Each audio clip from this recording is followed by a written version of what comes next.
The Black Hawk hit the rooftop of Harmon Vale Medical Center at 4:47 in the morning, and every window in the building shook.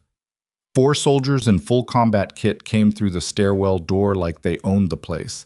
Rifles down, but eyes scanning, boots loud on the linoleum. The charge nurse on duty dropped her clipboard. A second-year resident backed into a wall. Nobody moved. Nobody said a word. The soldiers weren't there for a patient. They weren't responding to any emergency on file. They were looking for a woman who had been escorted off the premises 22 minutes earlier. A woman management had spent the last 4 months calling a problem, a liability, a nurse who didn't know her place. Her name was Naomi Carter, and she was sitting alone in a parking lot 3 floors below, still holding her badge in her hand. Before we go any further, if you're watching this and you've ever been told you're too much, too loud, or not enough, this story is for you. Subscribe to this channel right now so you don't miss what happens next, because this one does not end the way anyone expected. Hit that like button and drop a comment below. Tell me what city and country you're watching from. I want to see exactly how far this story travels. Now let's get into it.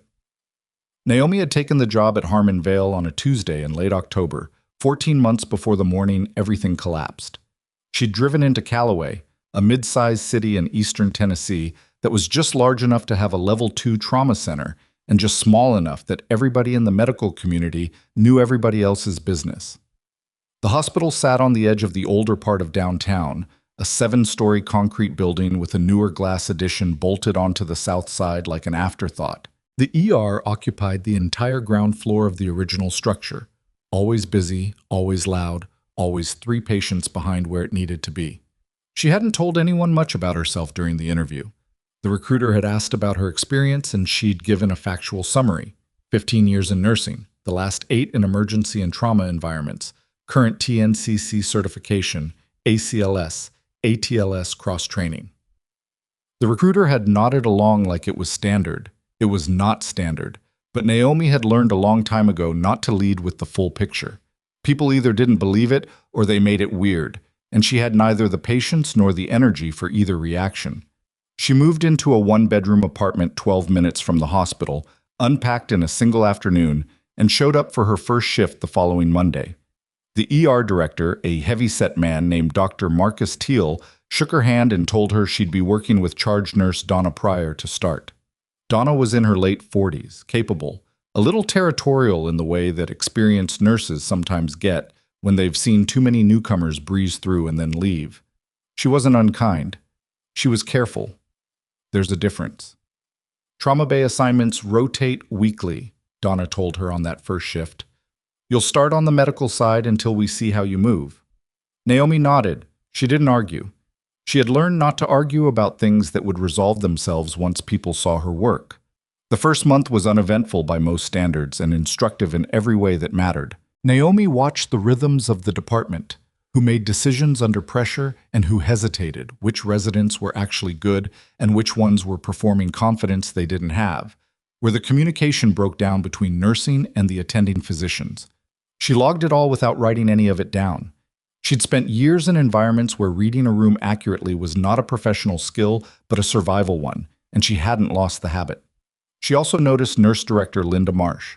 Linda ran nursing operations for the entire hospital and had significant influence over how the ER nursing staff was managed day to day.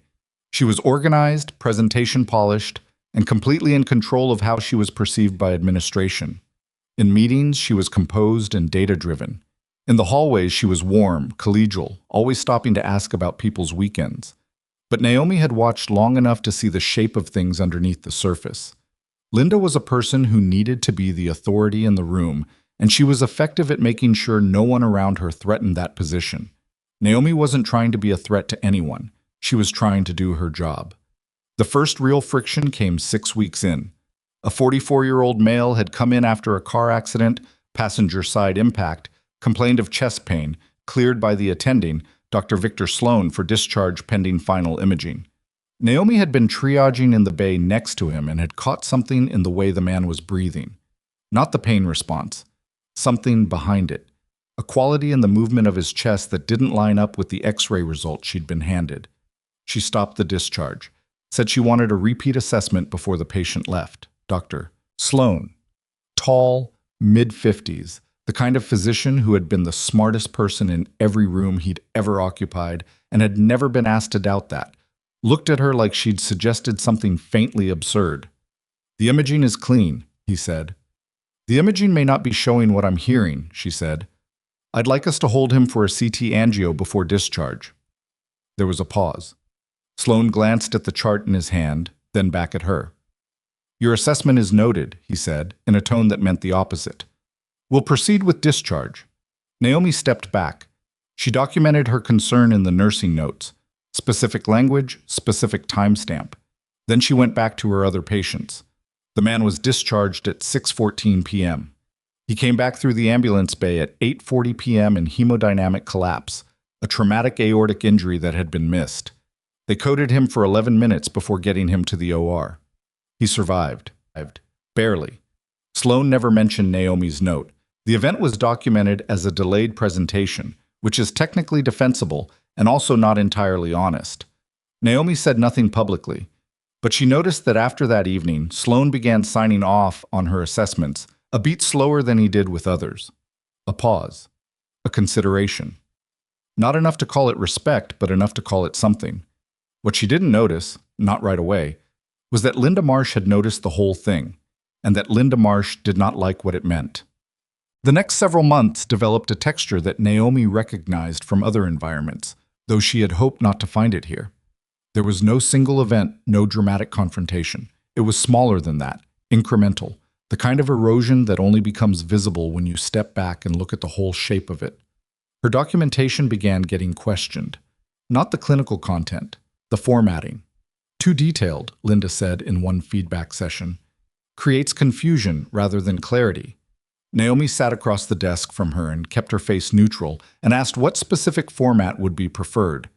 Linda said she'd have the style guide sent over. The style guide never came. She was moved off the trauma bay rotation after a scheduling adjustment that was explained as operational. No one else's rotation changed that week. Donna Pryor caught Naomi's eye in the hallway that afternoon and didn't say anything, which was itself a kind of statement. In February, a resident named Dr. Priya Agarwal came to her quietly after a shift, looked both ways down the corridor and said, "You know they're building a file on you, right?" Naomi kept her voice even. "What kind of file?" "Performance documentation. I heard Marsh talking to Sloan about it. They're calling it a pattern of insubordination." Priya looked uncomfortable. "I don't know what you did to get on their radar, but I caught things they missed," Naomi said. "That's what I did." Priya didn't argue. She just nodded and walked away. Naomi sat in the break room for 4 minutes after that conversation with a cup of coffee going cold in her hands, doing the math on what she was dealing with. She'd seen this before. Not here, not in this building, but she knew the architecture. An institution protecting itself, a supervisor protecting their authority. The mechanism by which someone becomes a problem, not because of what they do wrong, but because of what they do right. In a context where doing right exposes someone else's doing wrong. She didn't panic, she thought. She started keeping her own documentation, not at the hospital, but at home. Notes on every shift, every clinical decision she made and why. Every interaction with management that felt like it was going somewhere. She wasn't paranoid, she was precise. She knew the difference. By April, the write-ups had started. 3 of them in 6 weeks, each for something that walked right up to the edge of policy and stopped just short of being obviously retaliatory. Breach of escalation protocol. Failure to communicate disposition to attending. Inappropriate advocacy with a patient's family. Each one was technically arguable. Each one, in context, was a fabrication. The breach of escalation protocol was from the night she had activated a trauma response on a 61-year-old woman presenting with dissection symptoms before she had reached Sloan for approval. She had reached out. He hadn't answered. The patient's pressure had been falling for 6 minutes. Naomi had called the code. The woman had gone to the OR within 20 minutes of arrival and had walked out of the hospital 4 days later. Sloan's response, in writing, noted that Naomi had circumvented the attending physician's role in the decision-making process. Naomi's response, also in writing, noted the documented call attempts, the documented vital signs, and the documented outcome. She attached them all. No one replied. The failure to communicate disposition was from a chart she had flagged to 2 different nurses and entered a note on, both of which were time-stamped and verifiable. The inappropriate advocacy incident was from a conversation she'd had with the daughter of a patient who had been asking why her father's pain assessment hadn't been updated in 3 hours. Naomi had told her she would follow up, and then she had followed up. She submitted formal rebuttals to all 3, clear, factual, sourced. They went into a file, and the file went somewhere no one ever acknowledged. In the first week of May, Linda Marsh called her into the office and explained that due to a sustained pattern of documented performance concerns, Harmon Vale Medical Center was initiating a formal disciplinary review. The language was corporate and bloodless. Naomi listened to all of it without interrupting. When Linda finished, Naomi asked, "Is there a specific patient outcome that was negatively affected by any of these incidents?" Linda said, "This isn't about outcomes." "Nursing," Naomi said quietly, "is entirely about outcomes." Linda held her gaze for a moment. "The review will proceed." It happened on a Thursday morning in the 3rd week of May, right at the end of a night shift that had run 40 minutes long because a pediatric case had come in during the final hour, and Naomi hadn't been willing to hand it off mid-assessment to someone less familiar with the chart. By the time she got the child stable and properly transitioned, it was 7:42 a.m., and the day shift was fully in motion. She was at the workstation finishing her final notes when Linda Marsh appeared with a man from hospital HR named Douglas Fine, who was carrying a manila folder and wearing the expression of someone who had rehearsed this walk and found it going exactly as planned. "Naomi," Linda said, "we need to come with us." The conversation in Linda's office lasted 9 minutes. Naomi timed it. Douglas Fine read from a document. The disciplinary review had concluded. Based on sustained documented concerns about protocol compliance and professional conduct, Harmon Vale Medical Center was terminating her employment effective immediately. Her access credentials would be deactivated. Security would escort her to retrieve her personal belongings and exit the building. She did not argue. She had learned long ago that the moment an institution decides to move against someone, the place to fight is not the room they've arranged for the announcement. She signed the acknowledgement form. Not an agreement, just a receipt, and stood up. "Do you have any questions?" Douglas Fine asked. "Not for either of you," she said. The security escort was a man named Ray, who she'd worked alongside for over a year and who looked like he wished he was somewhere else. He walked her to her locker, waited while she packed a bag, and then walked her to the ground floor exit without making eye contact. At the door, he said quietly, "I'm sorry, Ms. Carter." "Don't be," she said. And she meant it. Ray hadn't done anything wrong. He was just the person who happened to be standing at the end of a long chain of other people's decisions. She walked across the parking lot in the gray morning light, threw her bag in the back seat of her car, and sat down in the driver's seat. She didn't start the engine. She just sat there for a moment in the quiet, looking at the hospital entrance through the windshield. She had worked in places where the hardest part was the physical danger. She had worked in places where the hardest part was the resource scarcity, where you made do with what you had and tried not to think too hard about the gap between that and what you needed. She had never expected that a civilian hospital in eastern Tennessee would be the place that felt the most like enemy territory. She was 33 years old. She had held people alive with her hands in circumstances this building's medical staff would not believe. She had been fired for following up on a patient's pain assessment. She let herself feel exactly how absurd that was for about 45 seconds. Then she picked up her phone to figure out next steps. She never got the chance. The sound came first, a deep rhythmic thudding that she felt in her chest before she identified it. Rotors. Close. Very close. She looked up through the windshield and saw the parking lot security lights flickering under the downwash of something large passing low overhead. And then the Blackhawk cleared the roofline of the hospital and dropped hard toward the helipad on the upper structure. And the sound was enormous and physical and absolutely unmistakable to anyone who had ever spent time near one of those aircraft. Naomi went very still. She watched the aircraft settle. She watched the rotor wash flatten against the roof structure. And then she watched 4 figures in full kit come off that aircraft and disappear through the rooftop access door like they had a destination and no time to spare. Her phone buzzed in her hand. Unknown number. She answered. The voice on the other end was male, calm, and military in a way that had nothing to do with rank and everything to do with how a person sounds when they've spent years in environments where communication has to be precise or people die.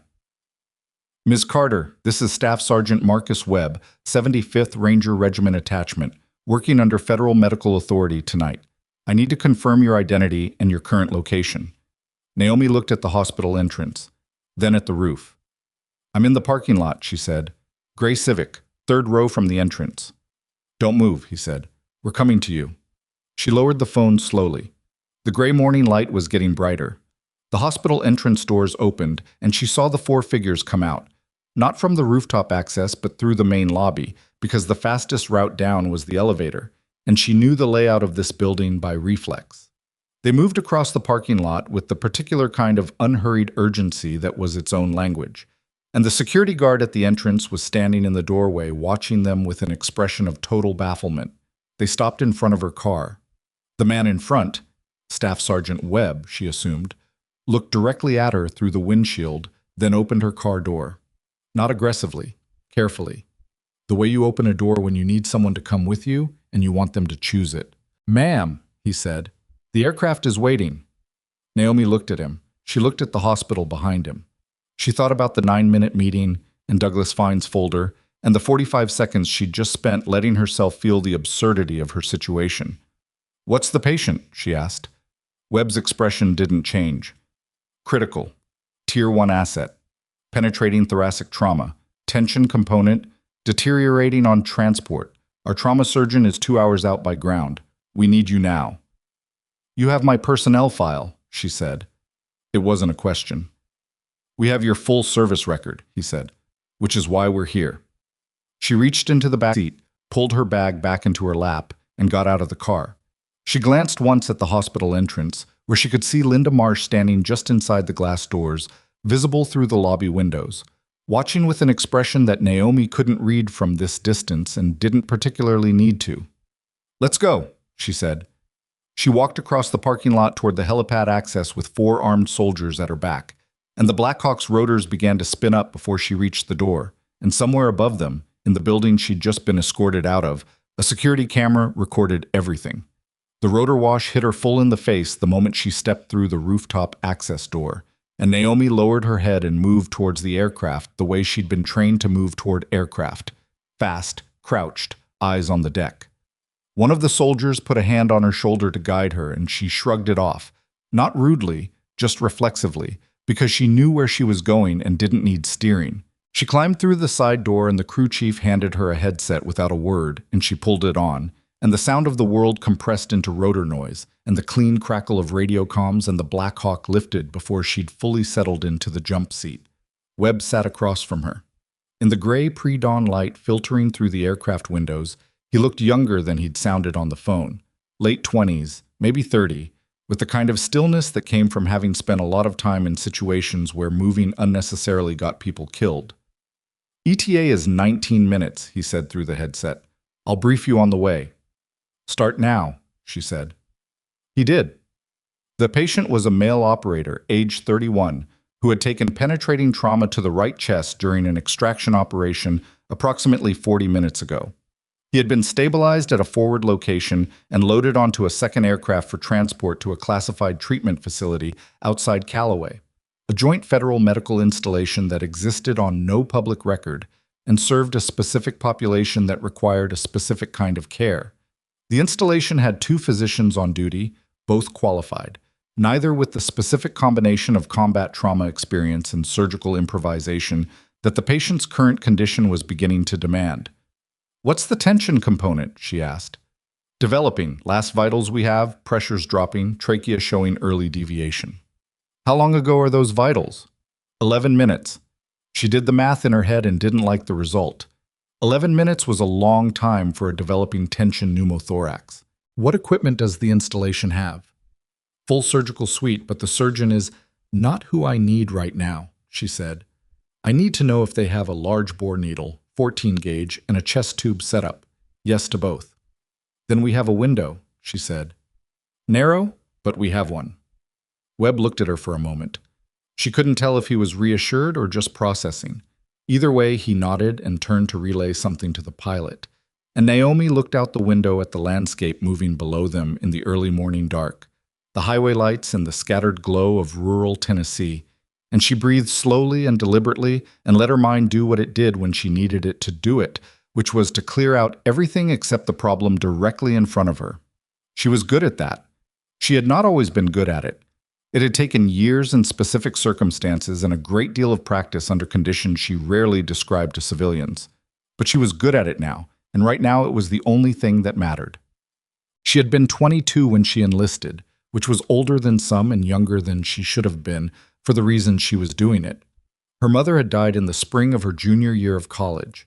Not dramatically, not suddenly, but in the grinding, incremental way that a long illness eventually takes a person, in a hospital that was underfunded and understaffed and doing the best it could with what it had, which was never quite enough. Naomi had spent the last 3 months of her mother's life learning how that hospital worked, where the gaps were, what the nurses knew that the doctors didn't always listen to. By the time her mother died, she had decided to become a nurse. By the time she graduated, she had decided that the fastest way to become the kind of nurse she wanted to be, technically capable, resource-independent, able to function when systems failed, was to do it inside a structure that would actually train her that way. The Army had been that structure. She had not expected to be good at the combat side of it. She had expected to learn trauma nursing in field conditions, get her skills, and transition to civilian practice in 4 or 5 years. What she had not expected was that she had a specific aptitude for high-stakes improvisation, for reading a clinical situation with incomplete information under time pressure and making a decision that held. Her instructors had noticed it before she had. She'd been recommended for additional training before she'd finished her first deployment, and then recommended for more after that. And somewhere in the process of following those recommendations, she had ended up attached to a special operations medical support element, doing work that required her to carry a weapon and use it and never talk about it in any specific detail afterward. She had done 8 years of that. Then she'd come out and taken the job at Harmon Vale and spent 14 months being told she didn't follow protocol. The Black Hawk began its descent. The installation was not what most people pictured when they imagined a military medical facility. It didn't look like a military anything from the outside.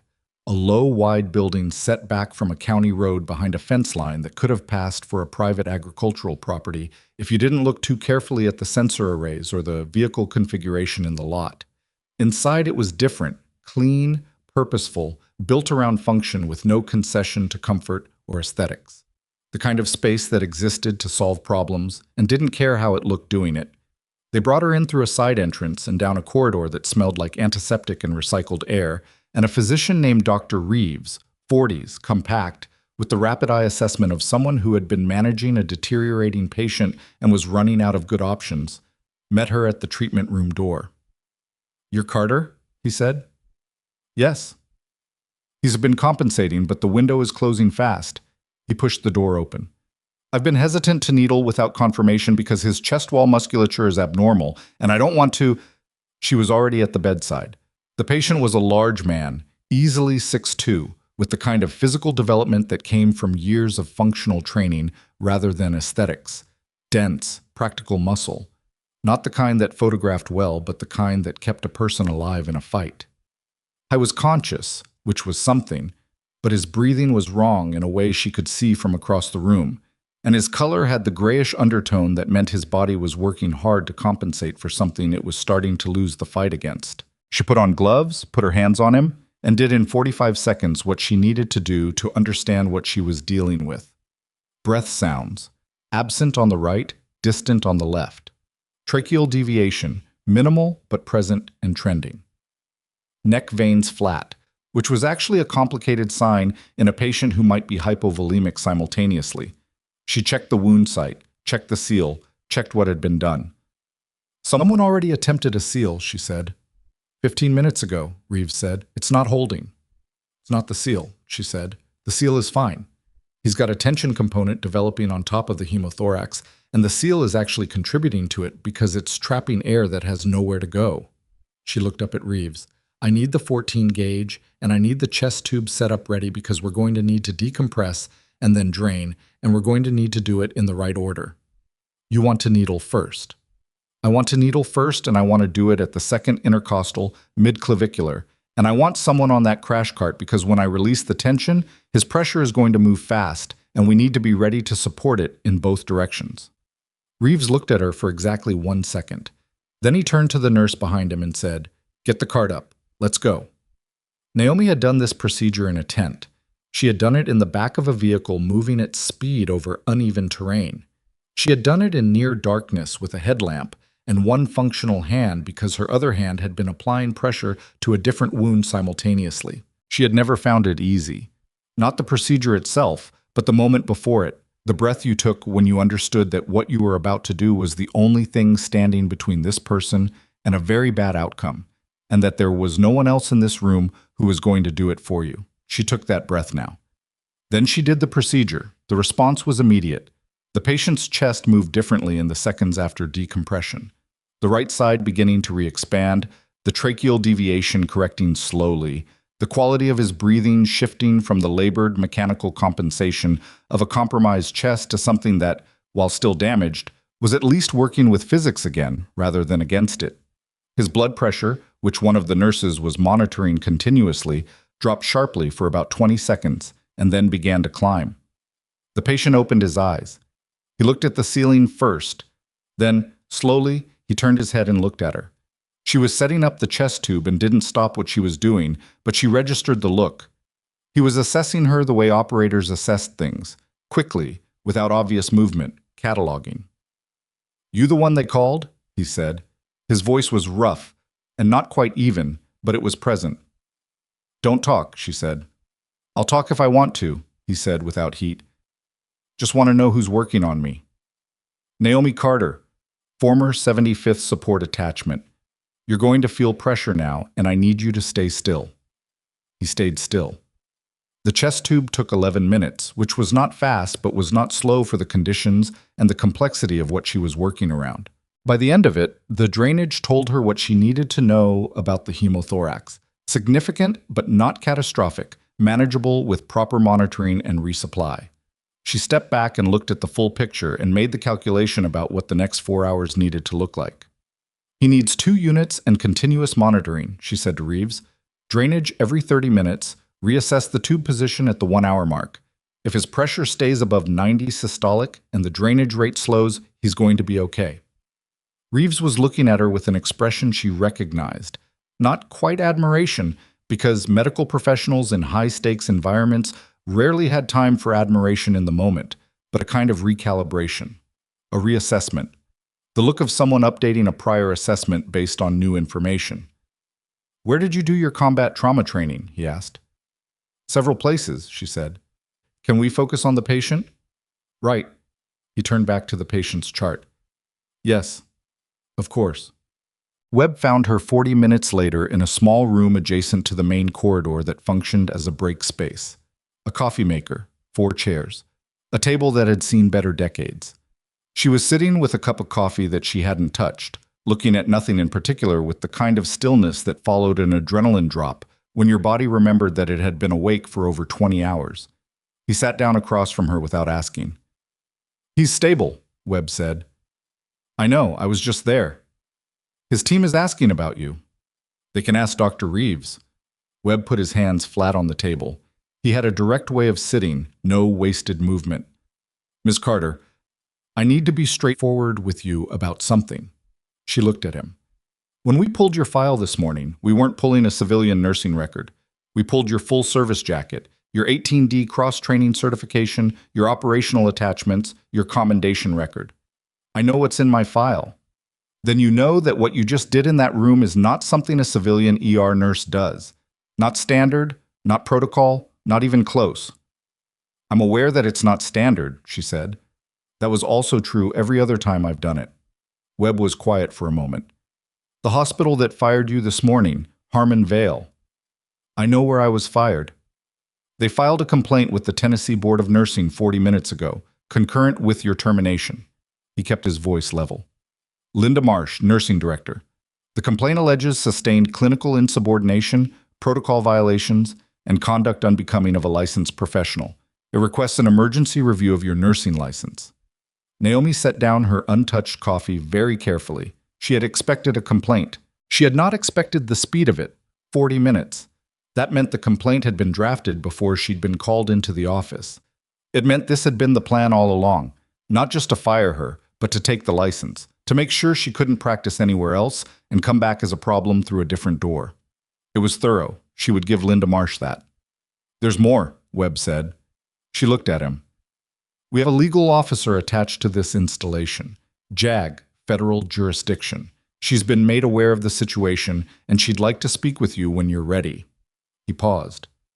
"Ms. Carter, the circumstances under which we pulled your file this morning, the urgency of the recall, the nature of the mission, it puts certain federal authorities in proximity to your situation that wouldn't ordinarily be there. I'm not going to tell you what that means because I don't know exactly what it means, but I think you should talk to the JAG officer before you do anything else." Naomi sat with that for a moment. "What's her name?" she said. "Captain Yolanda Briggs." "When can I see her?" "She's here now."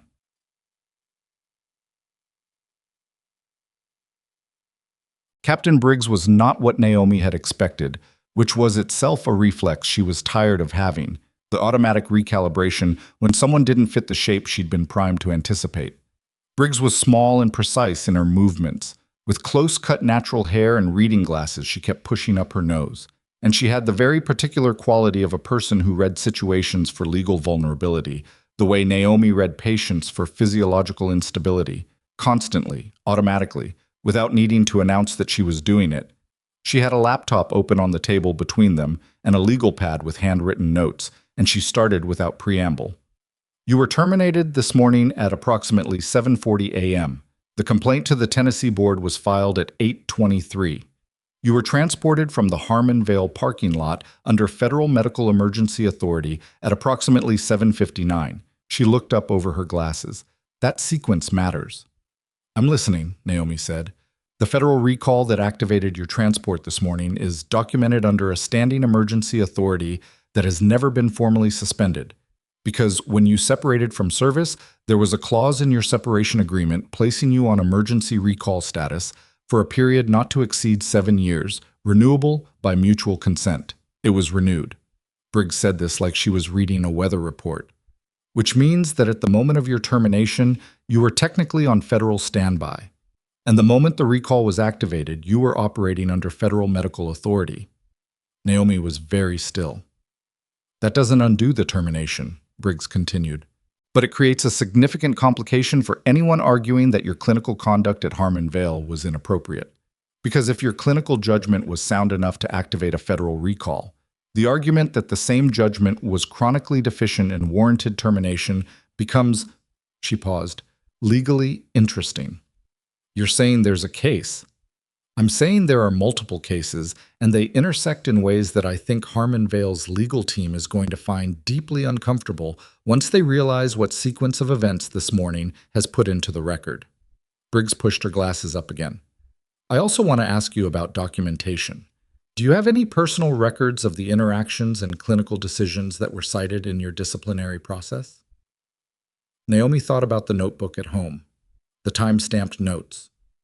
14 months of careful, precise documentation in her own handwriting and in dated digital files backed up to 2 separate locations. "Yes," she said. For the first time, something in Briggs's expression moved. Not a smile exactly, more like the look of someone who has just been handed a piece of information that significantly improves the structure of something they're building. "Good," she said. "I'm going to need all of it." Back at Harmon Vale, the morning had developed into something nobody had prepared for. The footage from the parking lot camera had made its way, with the particular speed of things that are strange and visually striking, through the informal networks of the hospital staff. A Black Hawk landing. Soldiers emerging through the main lobby.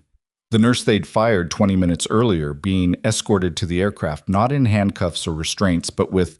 And this was the part that kept getting noted, that kept being mentioned in the break room and the nursing station and the residence lounge, a kind of deliberate, purposeful formality, like she was being collected, like someone who outranked everyone in that building had come to get her. Linda Marsh had seen it from the lobby windows. She had stood there for a full 3 minutes after the Black Hawk lifted off, watching the sky where it had been, and then she had walked back to her office and closed the door. Dr. Victor Sloan had seen it from the physician workroom, where someone had pulled up the parking lot feed on a tablet. He had said nothing for a long moment and then made a comment about it probably being a training exercise and gone back to his charts. But two of the residents who were in the room with him noticed that he pulled up the same camera feed twice more in the following hour on his own phone. Donna Pryor, the charge nurse, had been at the nursing station when three separate people came to tell her what had happened. By the second person, she had already pulled Naomi's personnel file on the internal system. Not the disciplinary record, but the clinical record, the actual patient outcomes tied to her assessments over 14 months. She read it for a long time. Then she sent a message to her personal phone, not the work system, her personal phone, to a nurse named Adeze, who had worked alongside Naomi on the trauma bay before the rotation change and who had, in the past 4 months, mentioned on 3 separate occasions that she felt like she should say something about the write-ups but didn't know to whom. "Call me when you're off shift," the message said. "I think we need to talk." In Linda Marsh's office, Linda was on the phone with the hospital's legal counsel. The conversation had started as a briefing about the complaint she'd filed and had shifted into something less comfortable when the attorney on the other end of the line asked a question Linda hadn't been ready for. "The nurse you terminated this morning," the attorney said. "Carter, did you have any knowledge of a federal standby agreement attached to her service record?" "She's a civilian nurse," Linda said. "Whatever she did before, did you run a full background check that included federal service records?" A pause. "We ran the standard check," Linda said. The attorney's silence had a quality to it. "Linda," she said finally, "I need you to not make any additional statements to any external parties about this individual until I've had a chance to review what happened this morning. The complaint you filed, is there documentation supporting each of the specific allegations?" "Of course there is. We spent 4 months. Original documentation, time-stamped, unmodified." Another pause. Longer this time. "I'll need to review the files," Linda said. The attorney said she would call back within the hour.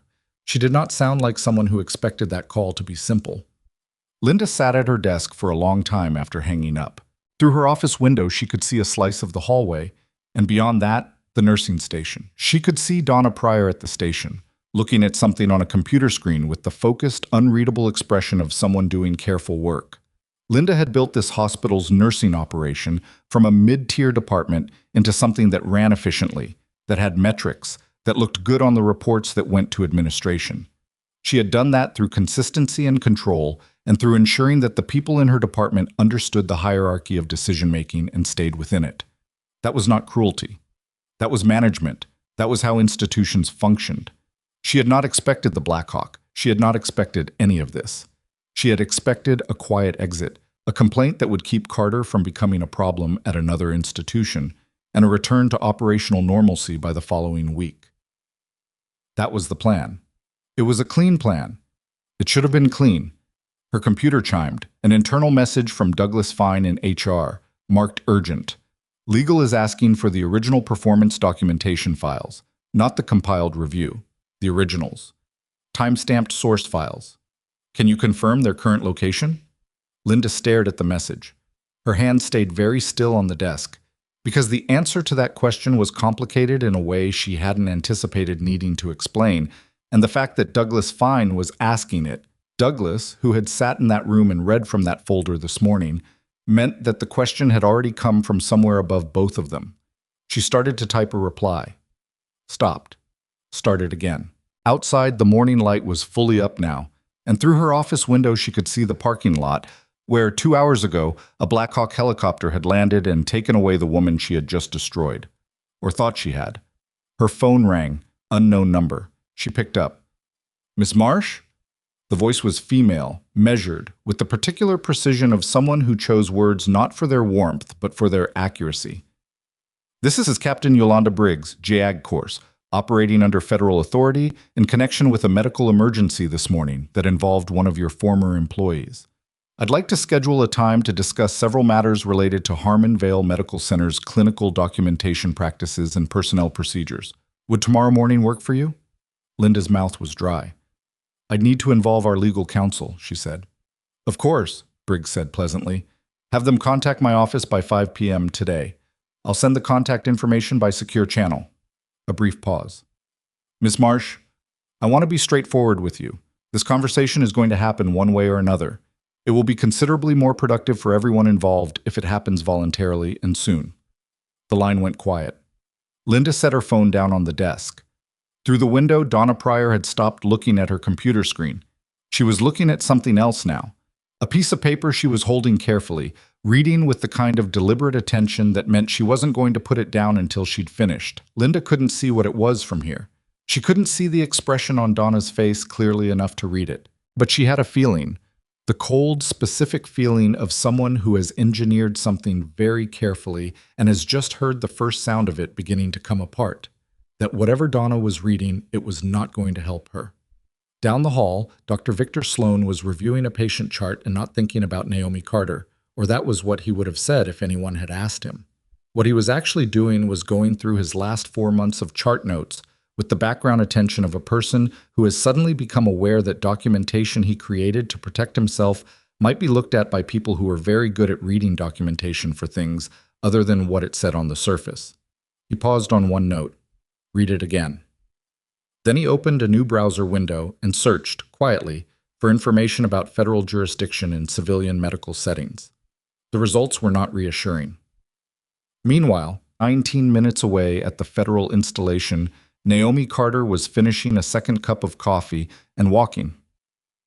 Captain Briggs threw 14 months of documentation so precise and so thorough that Briggs had stopped writing on her legal pad and started typing instead, because what she was hearing was not the rough outline of a potential case. It was the case itself, already built, needing only someone with the authority to open the right doors and let the light in.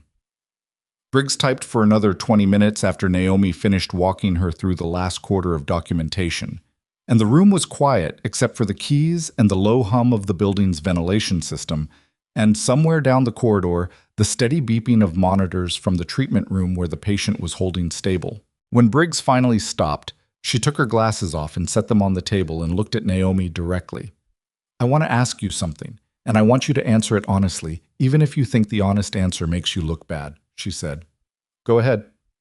In any of these incidents, the aortic case, the dissection response, any of them, is there anything you did that was genuinely outside protocol? Not outside what was smart or clinically appropriate, outside actual written policy.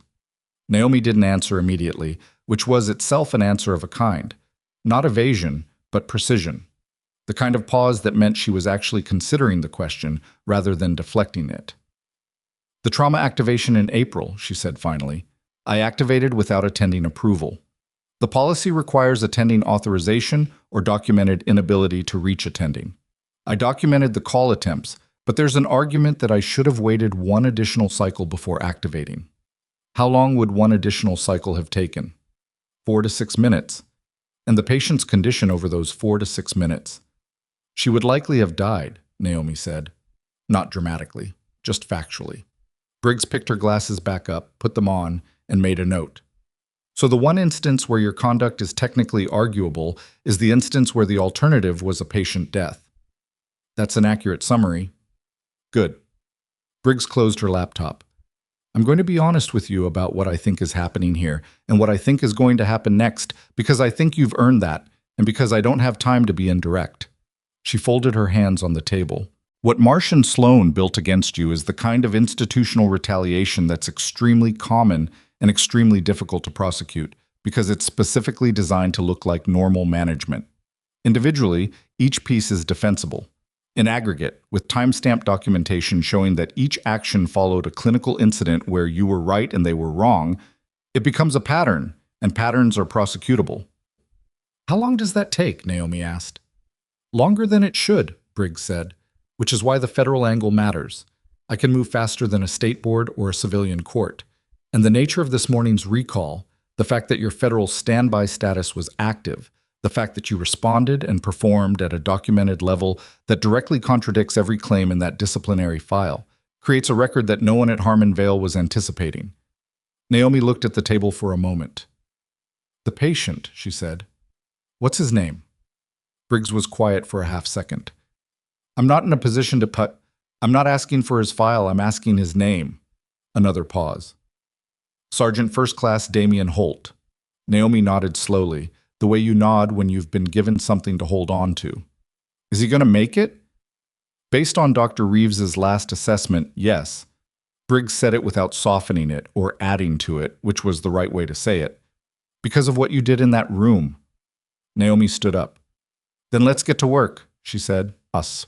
The next 72 hours had the quality that Naomi associated with operations that had moved beyond the planning phase and into execution. The sense of multiple things happening simultaneously in spaces you couldn't directly observe, connected by a logic that you had to trust, even when you couldn't see it. She remained at the installation for the first 36 hours, partly because Briggs needed her accessible, and partly because Holt's condition, while stabilized, required monitoring through a critical window that she had more relevant experience with than anyone else on site. She checked his drainage every 30 minutes through the first night, the way she'd told Reeves to. His pressure held. His oxygen saturation climbed slowly from the low 90s into the mid-90s and stayed there. By the following morning, he was off the supplemental oxygen and trying to sit up, which she told him was too early, and which he did anyway. And she didn't argue because she'd known people like him long enough to understand that the argument was the problem, not the action. You were at the 75th, he said on the second morning, while she was checking his chest tube drainage output, and he was watching her work with the evaluating attention he seemed to apply to everything. Support attachment, not a ranger. Still, he shifted, winced, controlled it. Where were you deployed? Several places. That's what Webb said you said when Reeves asked. It's a consistent answer, she said. She recorded the drainage number, checked the color, made a note. You going back to the hospital? He asked. No? They fired you. I'm aware. He was quiet for a moment. You saved my life. I did my job, she said. It wasn't false modesty. It was the most accurate description of what had happened, and she didn't have patience for the narrative that turned clinical competence into something more dramatic than it was. The drama had been in the room. The work had been the work. Same thing, Holt said.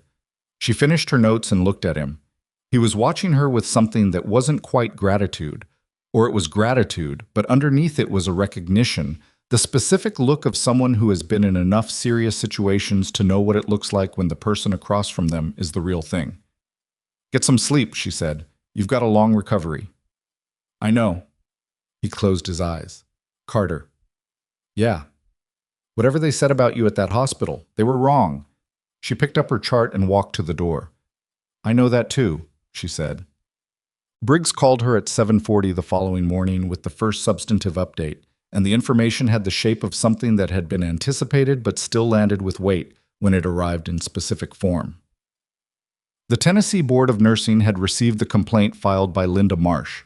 It had also, within 4 hours of receiving that complaint, received a counterfiling from federal JAG citing the emergency recall activation and attached documentation of Naomi's clinical performance during the recall mission, redacted for operational security but sufficient in its clinical detail to establish a clear picture of her capability.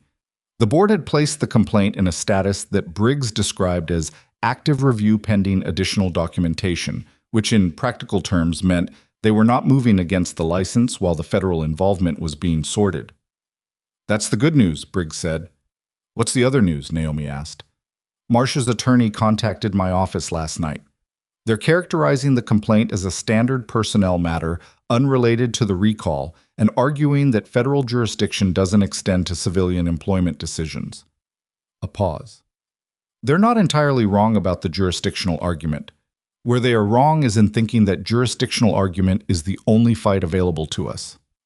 What else do you have? Sloan, Briggs said. Dr. Victor Sloan. I've been pulling the patient outcome data from Harmon Vale for the past 14 months. Publicly available records, quality metrics, complaint submissions to the state medical board. There are 3 separate prior complaints against Sloan for delayed diagnosis. 2 were filed by patients, 1 by a colleague.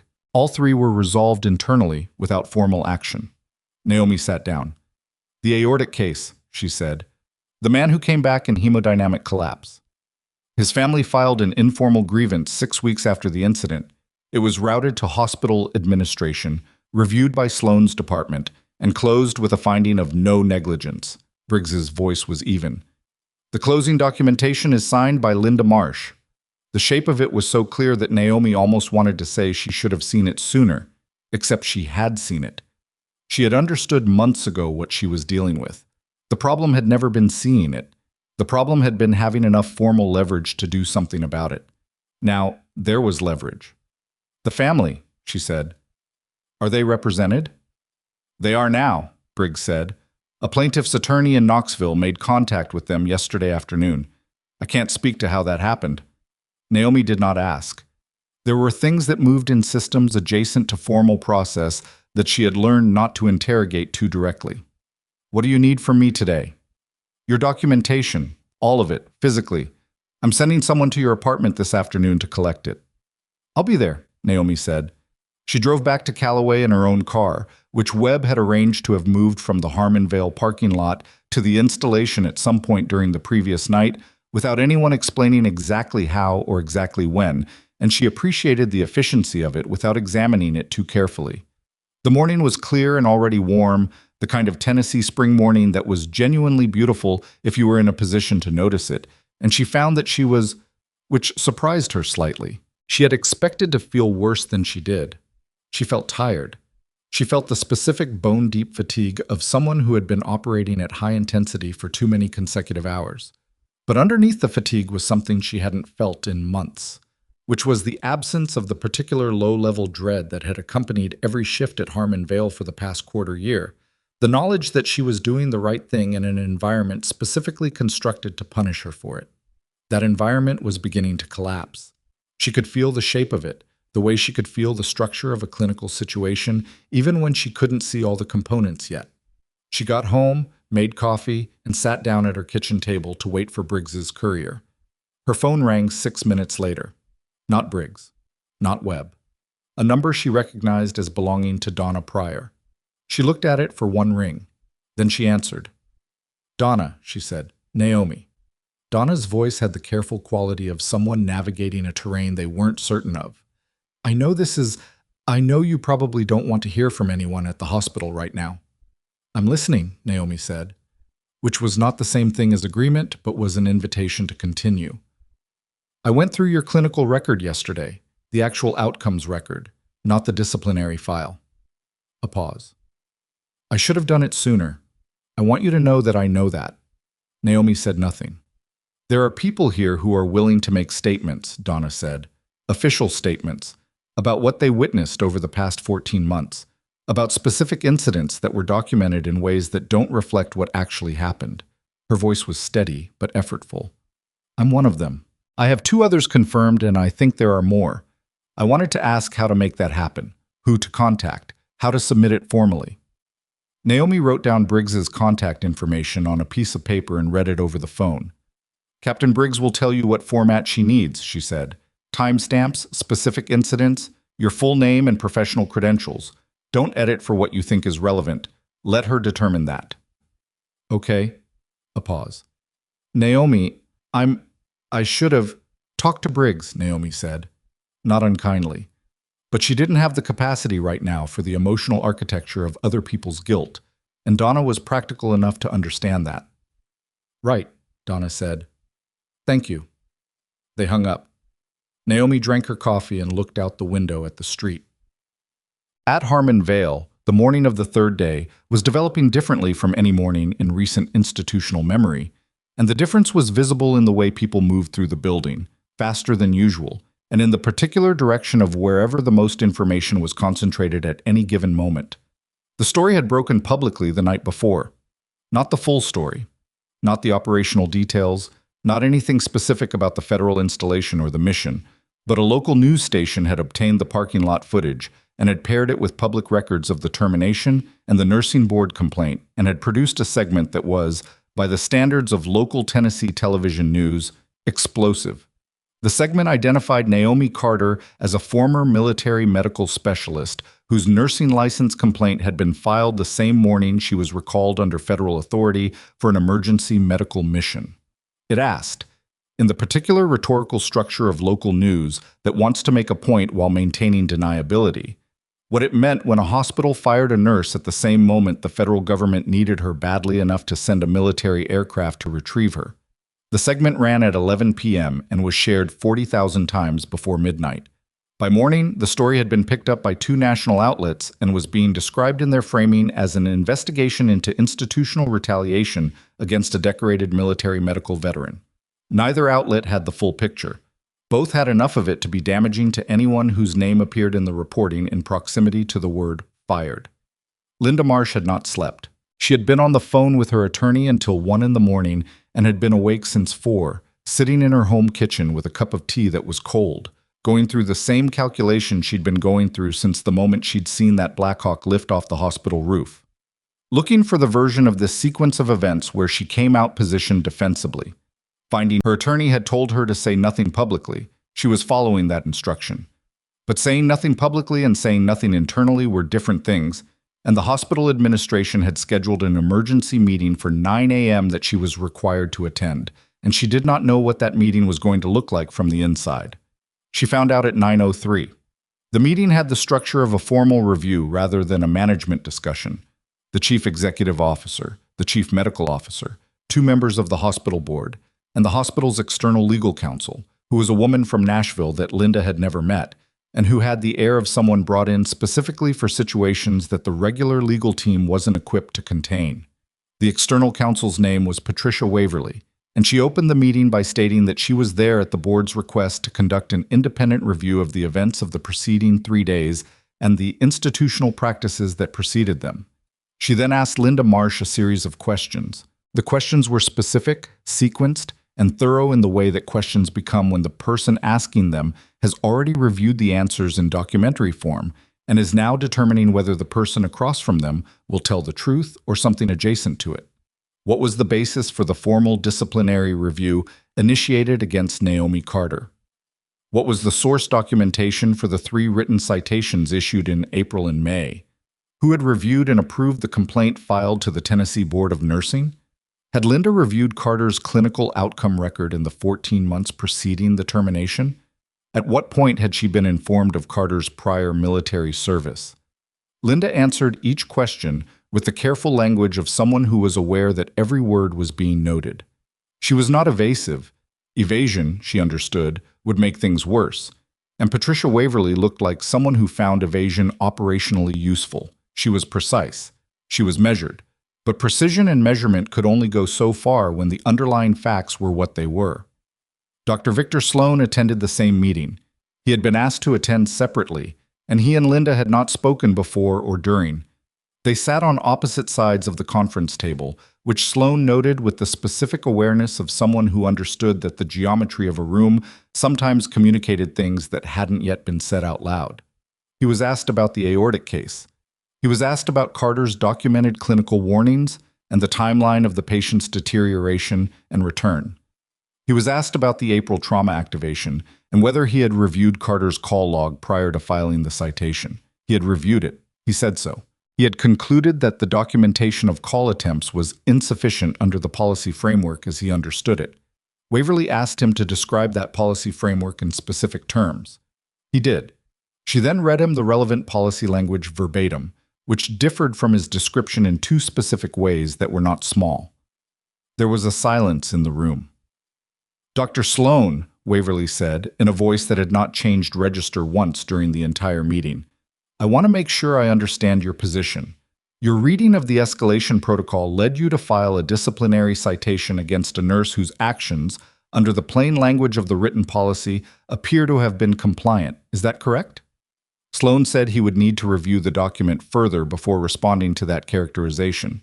Waverly said that was understandable and moved to her next question. Across town, Naomi was sitting in a folding chair in a conference room at the federal installation, across from Captain Briggs and a woman she'd been introduced to as Special Agent Dana Thorne from the Office of Inspector General, Health and Human Services. Thorne was there because the federal recall documentation had triggered a mandatory review of the clinical circumstances that necessitated it, and that review intersected with the institutional conduct at Harmon Vale in ways that fell within the OIG's remit. Thorne had a tablet in front of her in a manner that was completely without effect. Not cold, but stripped of anything extraneous, the way certain professionals became after years of working in environments where emotional performance in either direction was a liability. Ms. Carter, she said, I want to walk through several specific incidents in your clinical timeline at Harmon Vale. I'm going to name a date, and I'd like you to tell me, to the best of your recollection, what occurred. All right, Naomi said, Mom. November 14th, Naomi told her. December 2nd, Naomi told her. They went through 11 dates in 90 minutes. Naomi's answers were specific, consistent, and in each instance corroborated by the documentary record that Briggs's courier had retrieved from her apartment the previous afternoon. Thorne did not react to any individual account. She typed, and she moved to the next date, and the process had the quality of something systematic rather than investigative. Like she wasn't discovering things, but confirming them. Near the end of the session, she paused. Ms. Carter, I want to ask you about something that isn't in your documentation because it may be relevant to the scope of what we're reviewing. She looked up from her tablet. During your time at Harmon Vale, did you observe any instances of clinical documentation being altered after the fact? Not your own documentation. Other records. Patient charts, assessment notes, medication logs. Naomi was still. She had not included this in her personal documentation because she had not been certain enough of what she'd seen to put it in writing. Certainty had a specific threshold for her, and what she'd observed had been at the edge of it. Enough to notice, not enough to report without risking looking like she was reaching. But Thorne was asking, which meant Thorne had already found something. Once, Naomi said carefully, in February, a patient chart, the aortic case from November, the man who came back in collapse. I reviewed the chart 3 days after he was discharged the first time, because I was documenting my own assessment from that shift. The attending note from Sloane's initial evaluation had language in it that I didn't remember from when I'd read it the night of the discharge. What kind of language?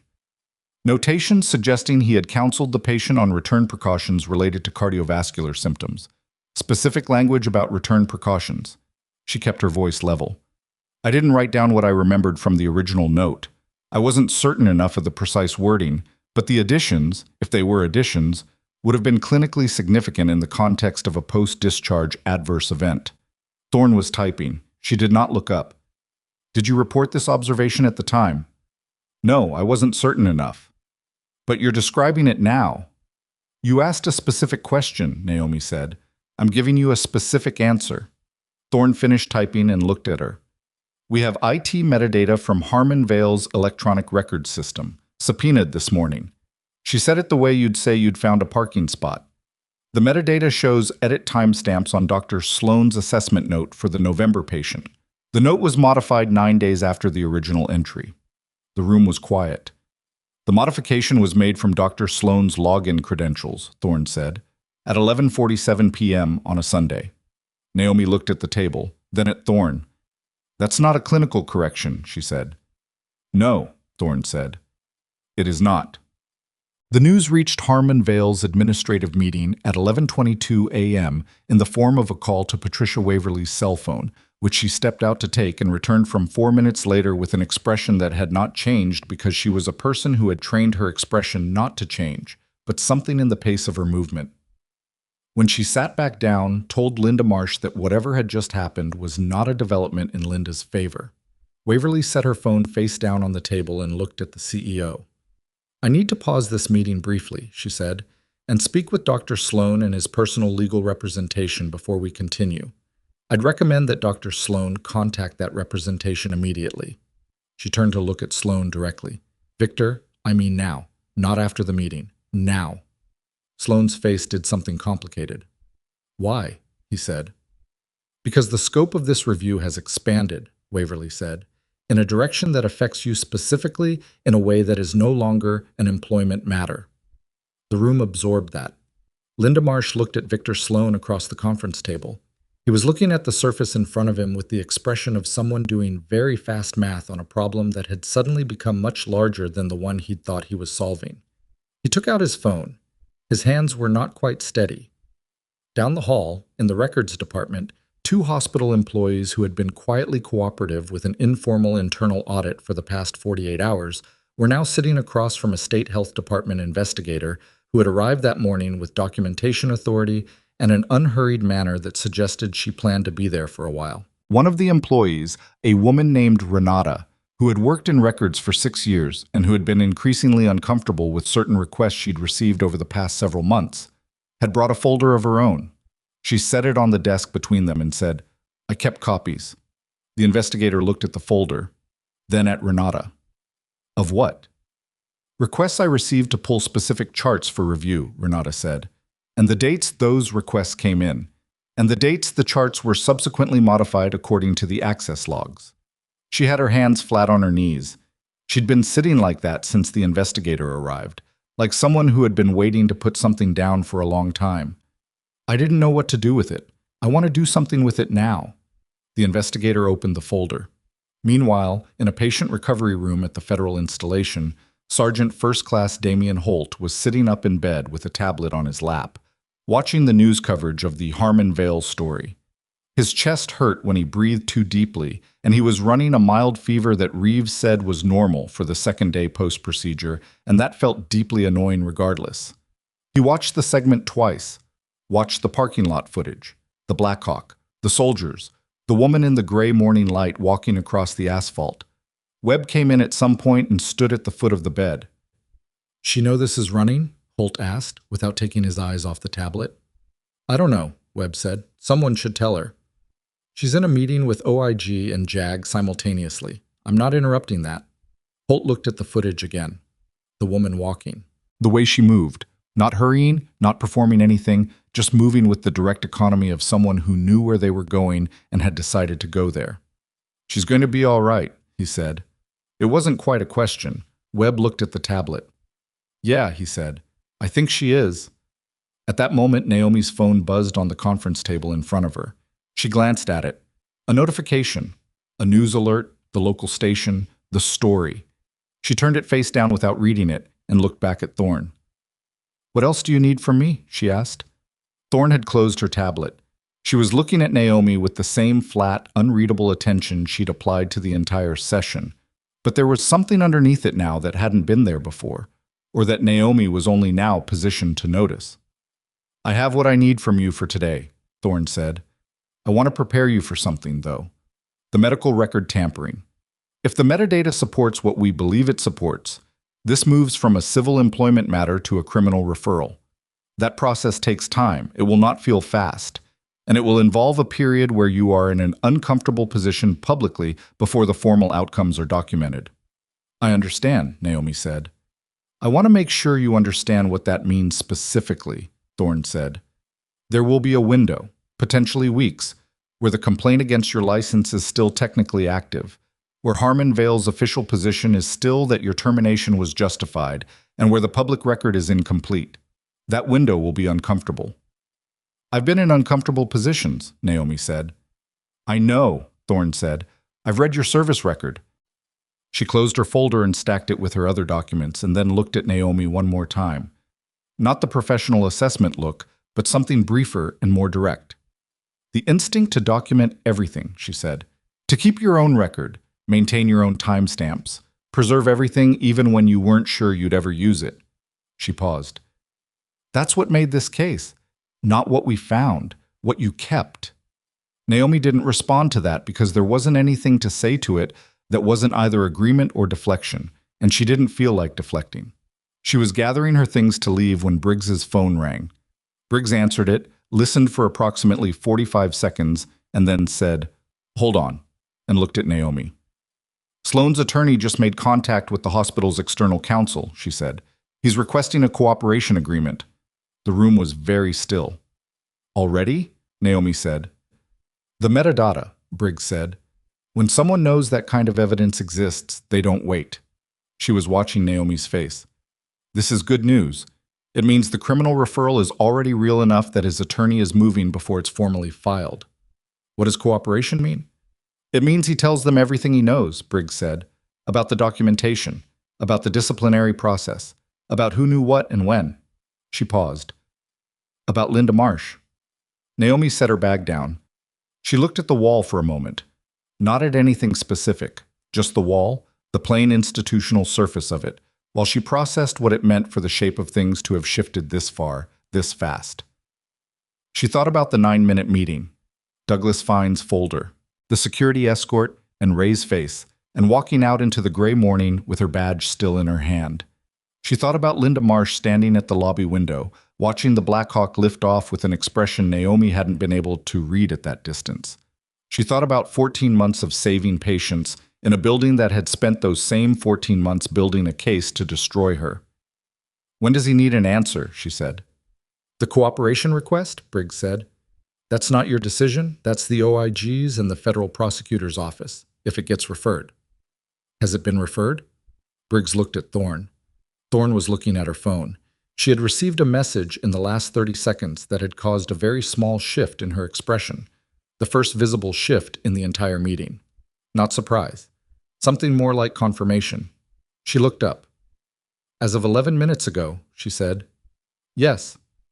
And Naomi's phone, face down on the table, began to ring, and when she turned it over, the number on the screen was not Briggs, not Webb, not Donna Pryor. It was a Nashville area code she didn't recognize, and the contact name her phone had auto-populated from a public database made her go very still. It read, Tennessee Attorney General's Office. She looked at the phone for one full second, then she picked it up. "Naomi Carter," she said. The voice on the other end was male, measured, with the particular cadence of someone who spent most of their professional life choosing words carefully in high-stakes rooms. "Ms. Carter, my name is Assistant Attorney General Robert Fenn. I'm calling from the Healthcare Fraud and Patient Protection Division. I want to be brief because I understand you're currently in a meeting with federal investigators, and I don't want to step on that process.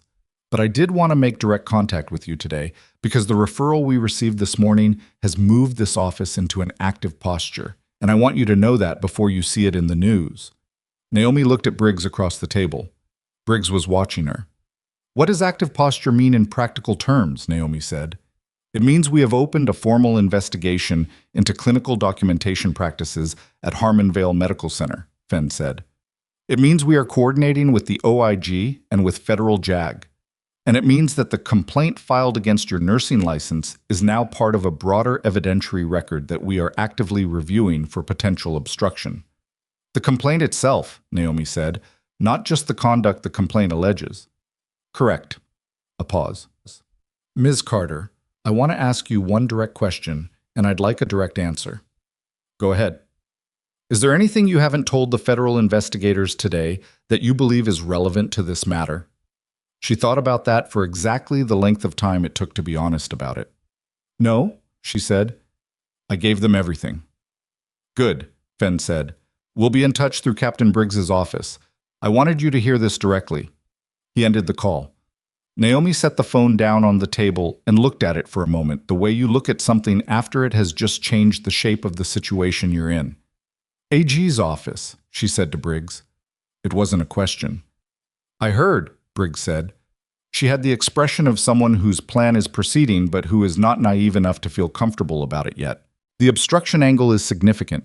If they pursue the complaint filing itself as an attempt to obstruct a federal recall or interfere with a federal medical asset, can they pursue it that way?" "The statutes are genuinely unsettled on the specific intersection," Briggs said carefully. "But Fenn's office doesn't open investigations to lose them. If he's calling you directly on day 3, he thinks he has something." Thorne had been listening without visible reaction. She picked up her folder and stood. "I need to get back to my office," she said. "Ms. Carter, you'll be reachable at the number I have?" "Yes," Naomi said. "Don't make any public statements. Not to reporters, not on social media, not to former colleagues. If anyone at Harmonvale contacts you directly, route them to Captain Briggs." She said it without inflection, the way she said everything, but it landed with weight. "The next 2 weeks are going to be loud.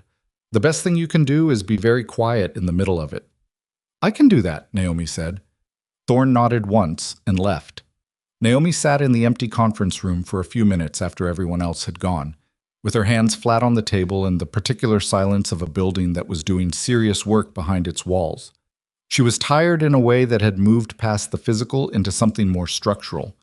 The tiredness of someone who has been holding a position under sustained pressure for a long time, and is only now, in the relative quiet, beginning to feel the full weight of how long it's been. She let herself feel it. Not wallow in it. She didn't have the temperament for that and didn't want it, but acknowledge it, the way you acknowledge a wound when the adrenaline finally clears. It had been 14 months. 14 months of doing her job well in a building that had spent every week of that time building a mechanism to remove her. 14 months of documentation, of careful language, of absorbing dismissal and contempt and manufactured paper trails without letting any of it degrade the quality of her clinical work. Because the patients were real regardless of what her supervisors thought of her, and she was not capable of allowing those two things to contaminate each other. That had cost her something. She wasn't sure yet what to call it. She would figure it out later. She got up and drove home. The next 8 days had the particular texture of a situation that was moving faster than it looked from the outside. From the outside, from the news coverage, from the social media commentary, from the conversations happening in the Harmonvale break rooms and in the medical community around Callaway. It looked like things were developing steadily but slowly. From where Naomi was sitting, receiving daily calls from Briggs and periodic updates from Fenn's office, the pace was something else entirely. On day 4, the Tennessee Board of Nursing issued a formal hold on the complaint filed by Linda Marsh. The hold meant the complaint was suspended pending the outcome of the state and federal investigations. In practical terms, Naomi's license was untouched. The board's public statement was precise and minimal. 3 sentences acknowledging the hold and citing the active investigation, but 3 sentences was enough, and by that afternoon, those 3 sentences had been quoted in every piece of coverage of the story. On day 5, Sloan's cooperation agreement was finalized.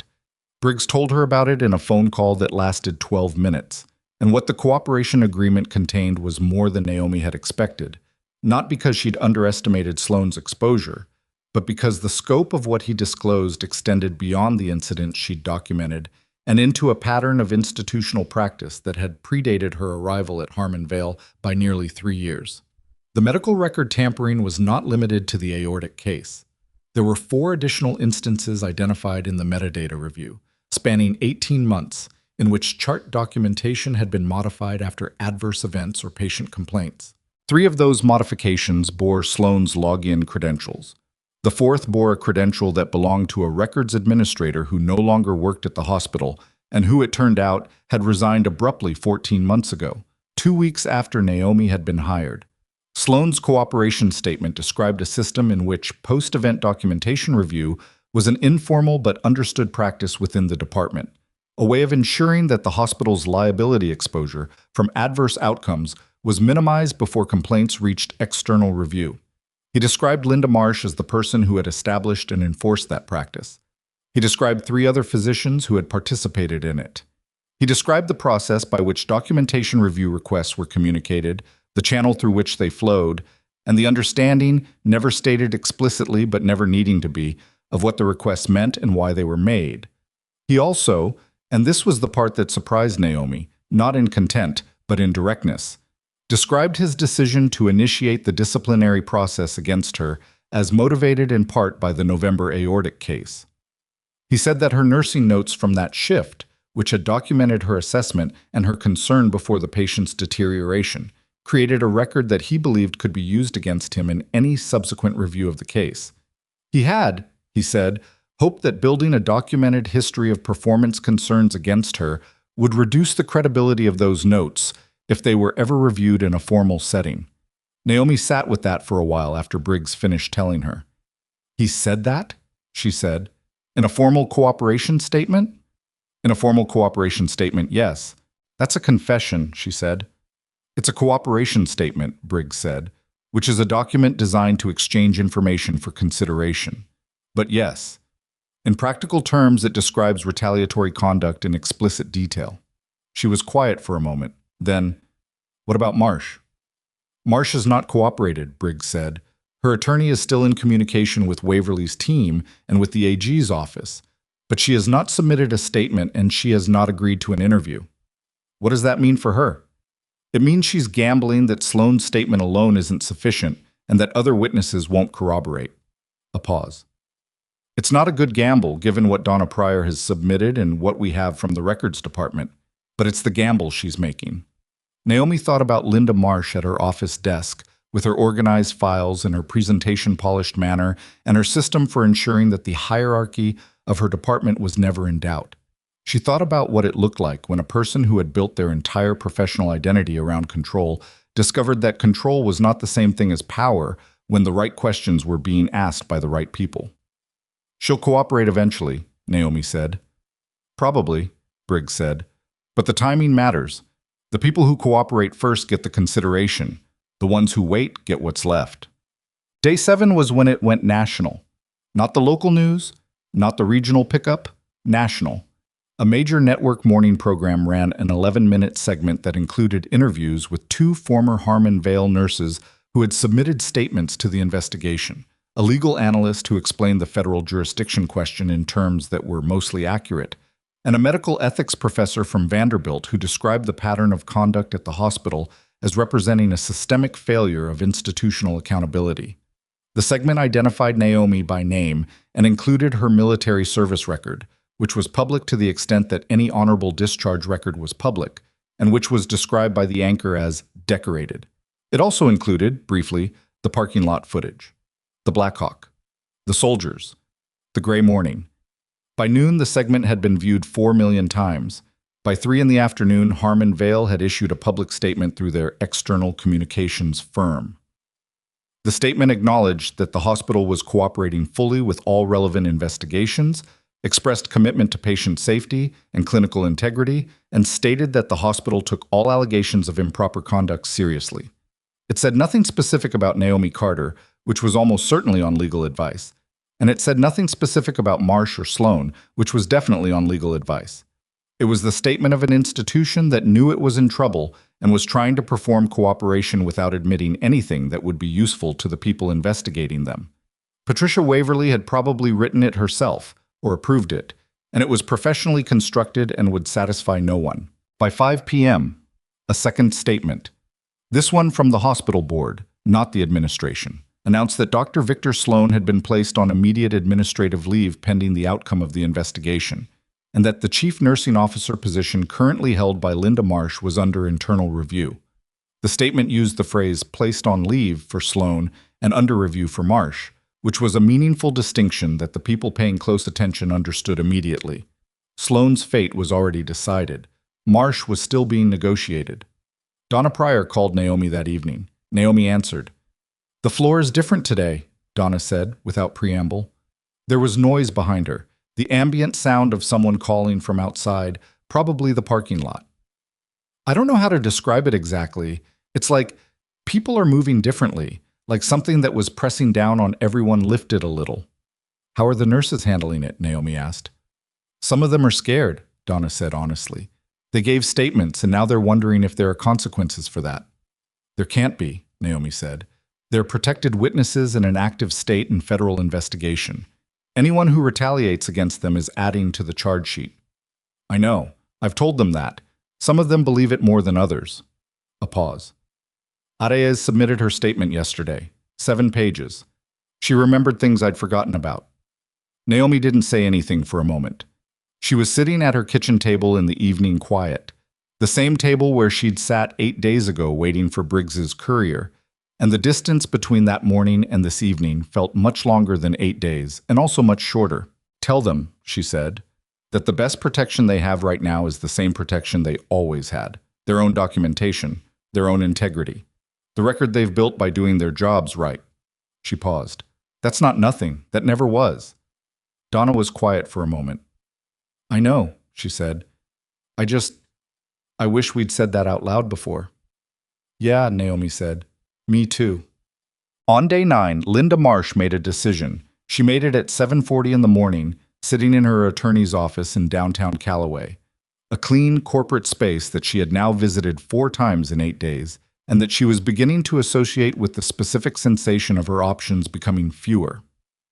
Her attorney, a careful man named Patrick Oss, who had 20 years of employment defense experience and who had been professionally calm throughout this process, in a way that Linda was finding less reassuring as the days passed, had spent the first 20 minutes of the meeting laying out what the current evidence picture looked like from the perspective of someone whose job it was to defend her. It did not look good. It had not looked good for several days, and each day it looked less good. And what Ossie was telling her this morning, calmly, precisely, with the bedside manner of an attorney who had delivered bad news many times and had learned that clarity was kinder than cushioning, was that the window for a cooperation agreement that carried meaningful consideration was closing, and that if it closed before she moved, she would be left in the position of a person against whom multiple corroborated witnesses had given statements, and in whose direction a formal cooperation statement from her former departmental colleague was pointing with considerable specificity. Victor's statement, she said. It wasn't a question.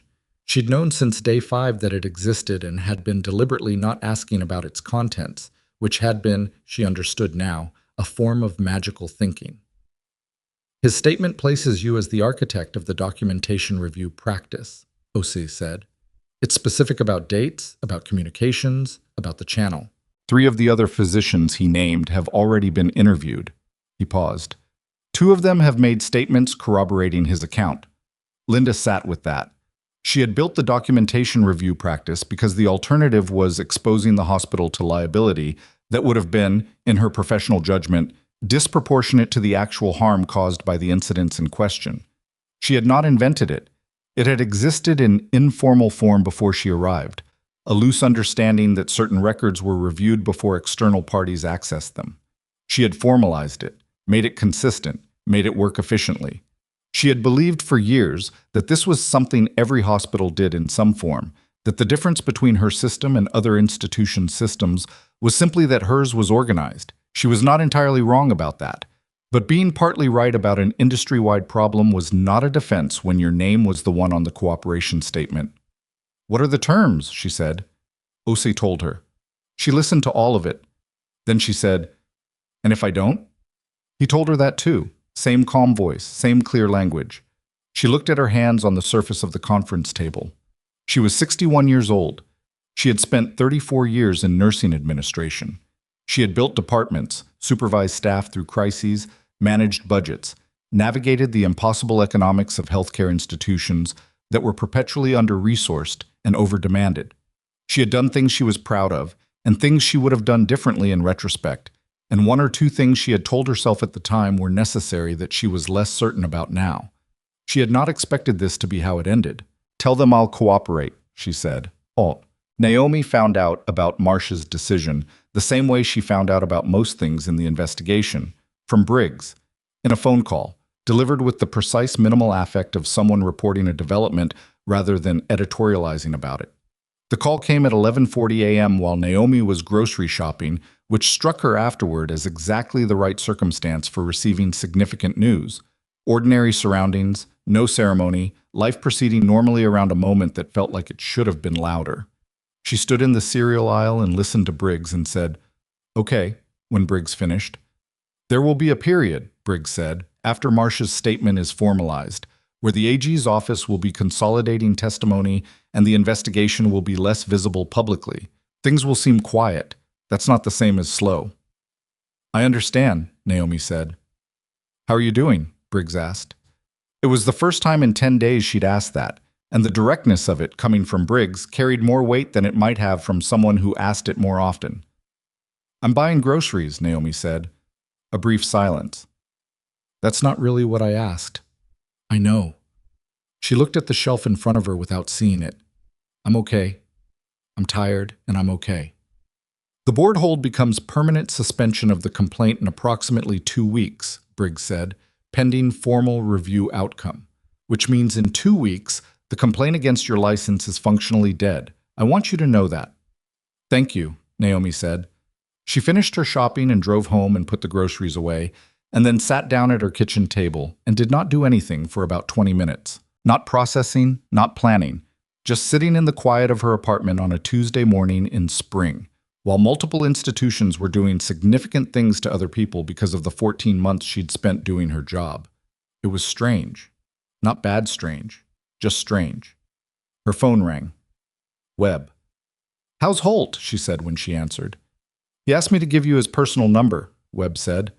"I'm passing along the request without comment on whether you should use it. Tell him I'm glad he's recovering." "He said you'd say that." Webb paused. "There's something else. The installation's medical director has been in contact with Federal Medical Personnel Command about your recall status. Your 7-year agreement has about 19 months left on it. I know when it expires, she said. They want to discuss whether you'd be interested in converting it from recall status to active consulting attachment, Webb said. Training capacity. Combat casualty care curriculum development. The offer came from above the installation level. Naomi looked at her kitchen wall. Tell them I'm listening, she said. I'll pass that along. He paused again. Carter, for what it's worth, what you did in that room with Holt, we don't forget that. I know, she said. I don't do it to be remembered. I know, he said. That's why it matters. After she hung up, she went to her desk and opened her laptop and looked at her notes. Not the documentation from Harmon Vale, but her own private notes, the ones she'd started keeping when she'd first understood what was being built against her. She scrolled back to the beginning. November. The aortic case. The notation she'd made that night about the quality of the patient's breathing, the specific concerns she'd had, the exact language she'd used in the chart that she'd wanted to preserve in her own record, in case it was ever needed. She had not known, writing those notes at her kitchen table 11 months ago, that they would become the backbone of a state and federal investigation. She had written them because precision mattered to her, because the truth of what had happened in that clinical encounter was worth preserving regardless of whether anyone ever looked at it. Someone had looked. She closed the laptop. She was sitting there, in the afternoon quiet, when her email notification chimed. She looked at the sender and felt something tighten in her chest. Not anxiety, but alertness, the specific heightening of attention that came when something arrived that you had been waiting for without quite knowing you were waiting for it. The email was from Douglas Fine. Douglas Fine, who had carried the folder into Linda Marsh's office 10 days ago and read from it in a flat administrative voice while Naomi's employment was being terminated. Douglas Fine, whose name was on the termination paperwork. Douglas Fine, who had looked at her across that desk with the expression of someone performing a function they had been assigned and who had, she had noted at the time, not made eye contact when she signed the acknowledgement form. The subject line was, Personal Statement, D. Fine. She opened it. It was 4 paragraphs. The first paragraph identified him by name and position. The second described his role in the disciplinary process against her, including the specific instruction he had received from Linda Marsh to prepare the termination documentation and the timeline on which that instruction had been given, which was, Naomi read, 11 days before her termination. 11 days. The termination paperwork had been drafted 11 days before the meeting in which it was presented to her as the outcome of a concluded review. The third paragraph described 2 conversations he had witnessed between Marsh and Sloan in which the purpose of the disciplinary process was discussed in explicit terms that made the retaliatory intent clear. The fourth paragraph stated that he had submitted an identical statement to the AG's office that morning through his own legal representation, and that he was sending her this copy because he believed she deserved to know directly what he had witnessed and had not previously reported. At the bottom, a single line. I'm sorry I didn't say something sooner. Naomi read the email twice. Then she closed it and sat in the quiet of her apartment with the particular feeling of something completing, not ending, not resolved yet, but completing. The shape of a thing that had been partial for a long time becoming whole enough to see all the way around. Douglas Fine had been in that room. He had read from that folder. He had known what he was part of, and he had done it anyway. And then he had lived with that for 10 days and decided he was done living with it. She didn't feel anger about the delay. She'd spent too long in environments where speaking up had genuine costs to be angry at people for calculating those costs before they acted. What she felt was something quieter and less named. The recognition that the record, the complete record, was assembling itself not because she had forced it to, but because the truth of what had happened was finally in a context where it couldn't be managed or minimized or quietly buried. She was about to close her laptop when another email arrived. This one from an address she didn't recognize, to a personal account, not institutional, with a name she did recognize, Dr. Victor Sloan. She looked at the subject line. I owe you more than a cooperation statement. Her hand was on the touchpad. She sat there for a moment in the afternoon light, with Douglas Fine's apologies still open in another tab, with the board hold on her license 12 days from becoming permanent, with a potential consulting attachment to a federal medical training program sitting in her near future, with 14 months of careful documentation, now in the hands of people who knew exactly what to do with it. She thought about what Thorne had said. Be quiet in the middle of it. She thought about what she'd told Donna, about the protection being in the record, in the integrity, in doing the work right. She moved her cursor to the email, and before she could open it, her phone rang, but not Briggs, not Webb, not any number she had in her contacts. And when she answered it, the voice on the other end was male and tired and old, in the way people sound when they are carrying something heavy and have been carrying it for longer than was good for them. And he said, Ms. Carter, my name is Edmund Varick. I'm the father of Thomas Varick. My son was the patient discharged from Harmon Vale in November, the one who came back. She went very still. He survived, she said carefully. He did, the man said, because of what you wrote in that chart. The lawyers told us, they said your notes were the only documentation that showed someone saw what was happening before he collapsed. His voice was not steady. He's 38 years old. He has 2 daughters. Naomi put her hand flat on her desk. I'm glad he's here, she said. I wanted to tell you myself, Edmund Varick said, before the lawyers or the investigators or whoever else gets to tell their version of it. I wanted you to hear it from someone who was in that waiting room. She didn't say anything for a moment. She was looking at the wall of her apartment in the afternoon light, and she was thinking about November, and a man whose breathing had been wrong, and a note she'd written at the end of a shift that no one at that hospital had wanted to acknowledge. Thank you for calling, she said, and she meant it in the full weight of what it was. Not a formality, not a script, but a genuine recognition that this was the thing the whole machinery of investigations and cooperation agreements and federal jurisdiction was ultimately about. Thomas Varick's 2 daughters, who still had their father. Will you be all right? Edmund Varick asked. After all of this? It was the kind of question that deserved honesty, rather than reassurance. Yes, she said. I think so. They said goodbye, and she sat with the phone in her hand and the afternoon going quiet around her. Then she turned back to her laptop, to Victor Sloan's email, still unopened, to whatever he needed to say that a cooperation statement hadn't been enough to hold. She opened it.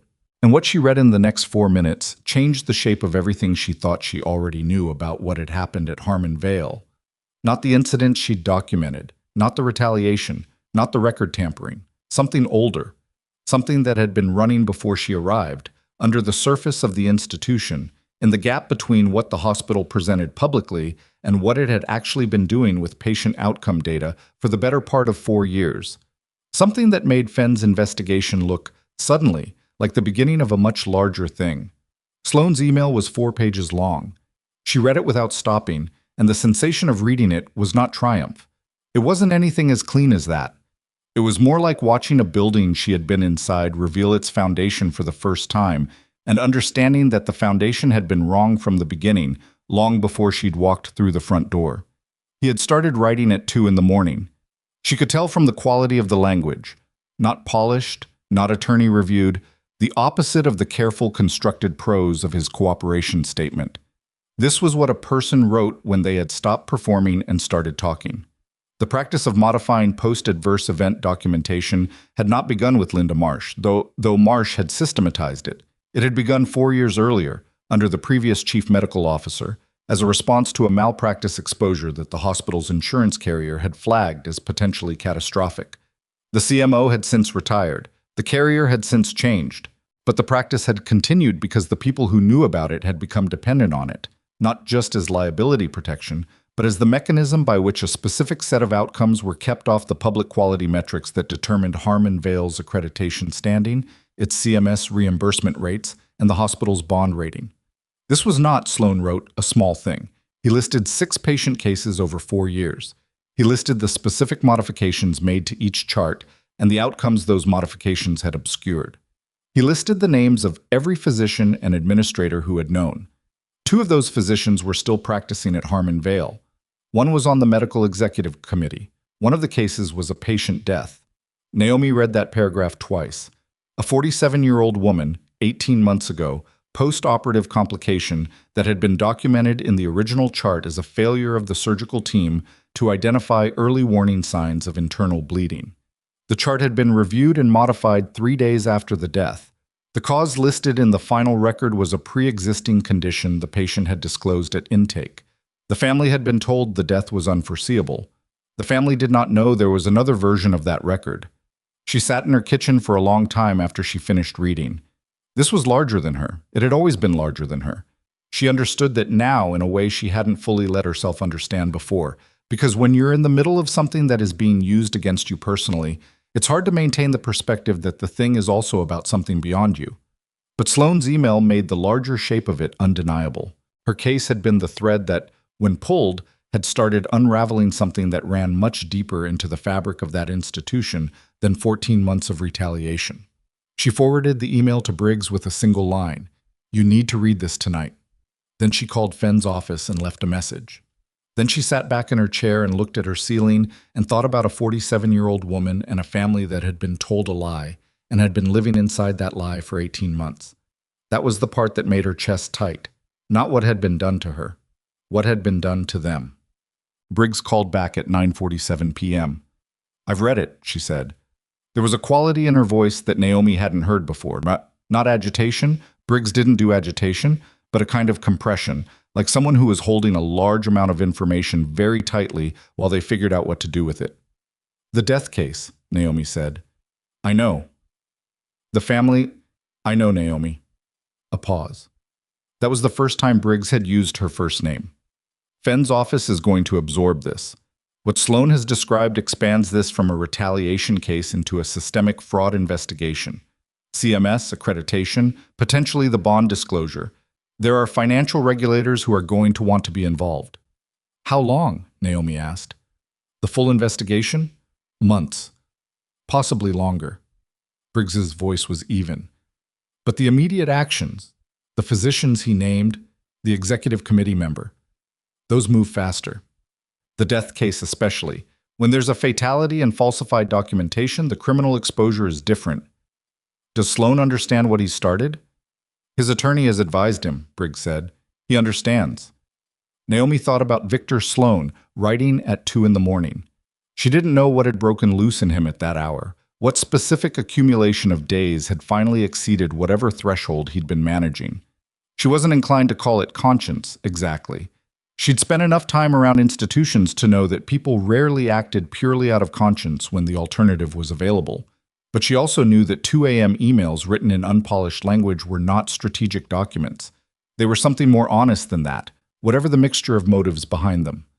"What do I need to do?" she said. "Nothing tonight," Briggs said. "Get some sleep.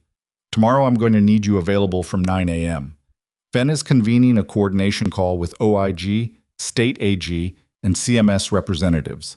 Your documentation will be central to how the broader case is structured, and I want you on the line to answer specific questions about the clinical picture." "I'll be there," Naomi said.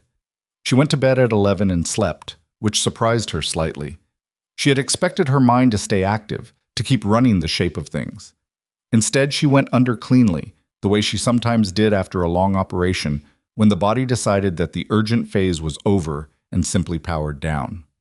The coordination call lasted 3 hours and 40 minutes, and by the end of it, the investigation into Harmon Vale Medical Center had formally expanded to include CMS reimbursement fraud, accreditation misrepresentation, and one count of what the criminal division attorney on the call described, with bureaucratic precision, as negligent concealment of a preventable adverse patient outcome, which was the legal framing for what Naomi had been thinking about since 9 p.m. the previous night, as a death that a family still didn't know the full truth of. The expansion changed the timeline. Not slowed it, changed it. Some pieces would now move faster because they had the weight of federal financial crimes behind them. Others would be more complex because the number of jurisdictions involved had multiplied. Fenn's office would remain the coordinating authority, but CMS had its own investigators and its own leverage, and the accreditation body had already been notified and was initiating its own review, which carried the specific threat of a process that could ultimately affect the hospital's ability to operate at its current level. That threat was not abstract. Harmon Vale's administration understood it immediately, because the board had a meeting the same afternoon at which Patricia Waverly presented a summary of the expanded investigation that required no editorializing to be alarming. The board voted, within the same meeting, to place the medical executive committee member named in Sloane's statement on immediate administrative leave. They also voted to retain an independent patient safety organization to to conduct a full retrospective audit of clinical documentation across the entire hospital for the preceding 5 years. The audit would find what it found. Naomi didn't know all of what that would be, and she understood that some of it she would never know, because parts of this investigation would be sealed or settled or resolved in rooms she wasn't in and wouldn't be invited to. That was fine. She had learned a long time ago to distinguish between the things she could affect and the things she could only witness, and to invest her energy accordingly. What she could do was answer questions accurately, document clearly, be available when Briggs needed her, be precise when Fenn's team needed precision. She did all of those things, and she waited. The weeks had a rhythm to them that was not unpleasant. Once she stopped expecting each day to bring a dramatic turn. Some days brought significant developments, a witness statement, a legal filing, a board action, and some days brought nothing except her own thoughts, and the slowly accumulating evidence that her life was in the process of reorganizing itself into something new. She went to the gym, which she had stopped doing in the last months at Harmon Vale, because she'd been too tired and too ground down to want to do anything after shifts except sleep. She cooked actual meals.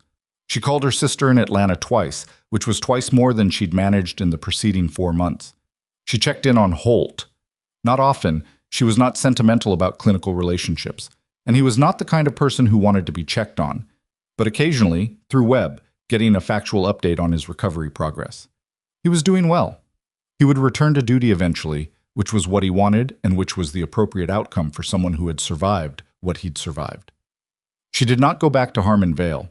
She had no reason to, and she had no desire to, and she was aware that the impulse to return to a place that had hurt you, to see it, to stand in it, to verify something, was sometimes a useful instinct, and sometimes just a form of punishment you administered to yourself for reasons that weren't worth examining too closely. She didn't need to verify anything. She knew what had happened.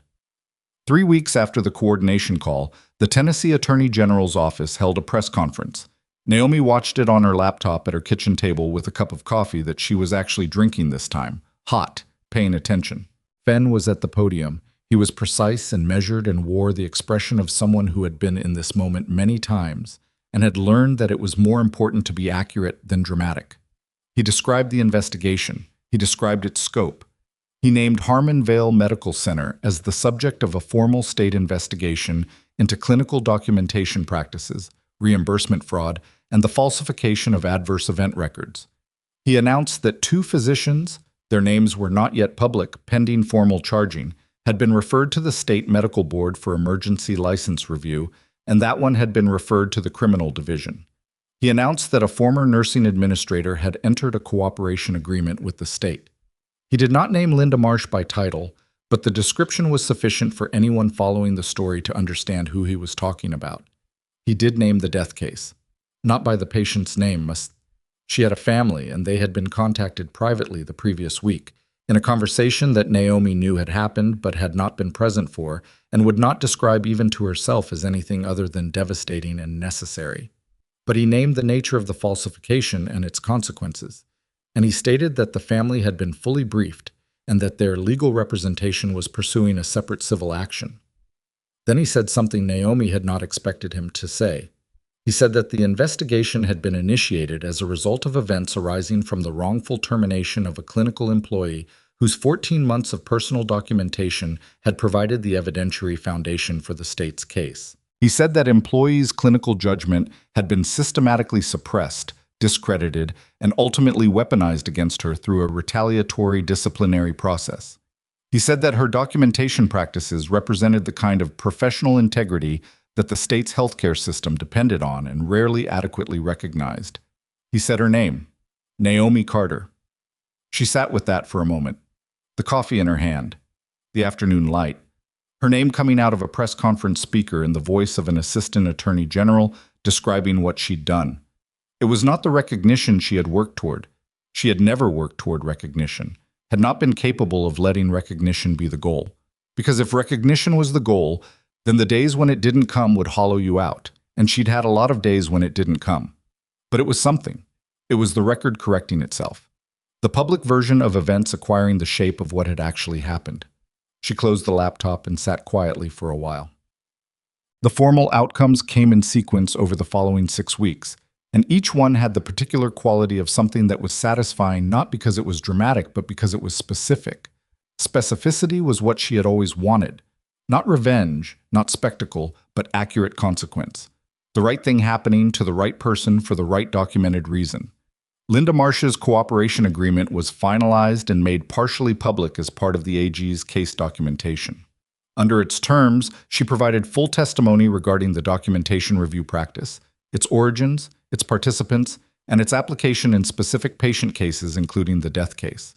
In exchange, the criminal referral against her was limited to a single count of professional misconduct rather than the broader fraud exposure. Her nursing administration license was suspended immediately pending a formal board review, and the cooperation agreement included a clause stipulating that she would not seek or hold a nursing administration position at any healthcare institution for a period of not less than 7 years. The board review, which concluded 5 weeks later, converted the suspension to a permanent revocation of her administrative credentials. She was 61 years old, and her career in healthcare administration was over. Naomi did not feel satisfaction at that in the way she might have expected to. She felt something more complicated. The recognition that Linda Marsh had built something real over 30 years, had managed real departments and supervised real nurses, and contributed to an institution in ways that were not nothing, and had also done something that cost a woman her life, and cost her family the truth about how that life ended. Those things existed simultaneously. The consequence was appropriate. That didn't make it simple. Dr. Victor Sloan's medical license was suspended by the Tennessee Board of Medicine 11 days after the AG's press conference, pending formal disciplinary proceedings. The suspension was not voluntary. It was emergency action triggered by the criminal referral and the specificity of the documentation tampering evidence. His cooperation agreement carried more consideration than Marsh's because he had moved earlier, and his testimony had been more comprehensive. But consideration had limits when the evidentiary record was what it was. The formal disciplinary proceedings began 6 weeks later. The medical board's preliminary finding, which became public as part of the proceeding, described a pattern of conduct that it characterized as representing a fundamental breach of the physician's obligation to honest clinical documentation. He did not return to practice at Harmon Vale. He did not return to practice anywhere in Tennessee in the period that this story covers. And the formal proceedings were ongoing when the final chapter of this particular sequence of events closed. The 2 physicians named in Sloan's expanded disclosure were referred to the board and removed from clinical duties pending review. The medical executive committee member, a surgeon named Dr. Paul Whitmore, whose name became public when the board filed its formal review notice, resigned from the executive committee the day before the notice became public, in a move his attorney described as voluntary, and that everyone understood as the specific type of voluntary that meant he had been told what was coming. The independent audit of Harmon Vale's clinical documentation, conducted by the patient safety organization retained by the board, took 11 weeks. Its report, 240 pages, made available in redacted form to the public, identified systematic deficiencies in adverse event documentation across a 5-year period, flagged 14 cases for additional review, and made 37 specific recommendations for remediation. The hospital's accreditation was placed on conditional status pending implementation of those recommendations, which meant federal CMS reimbursement was conditionally contingent on a compliance timeline that the hospital was now legally obligated to meet.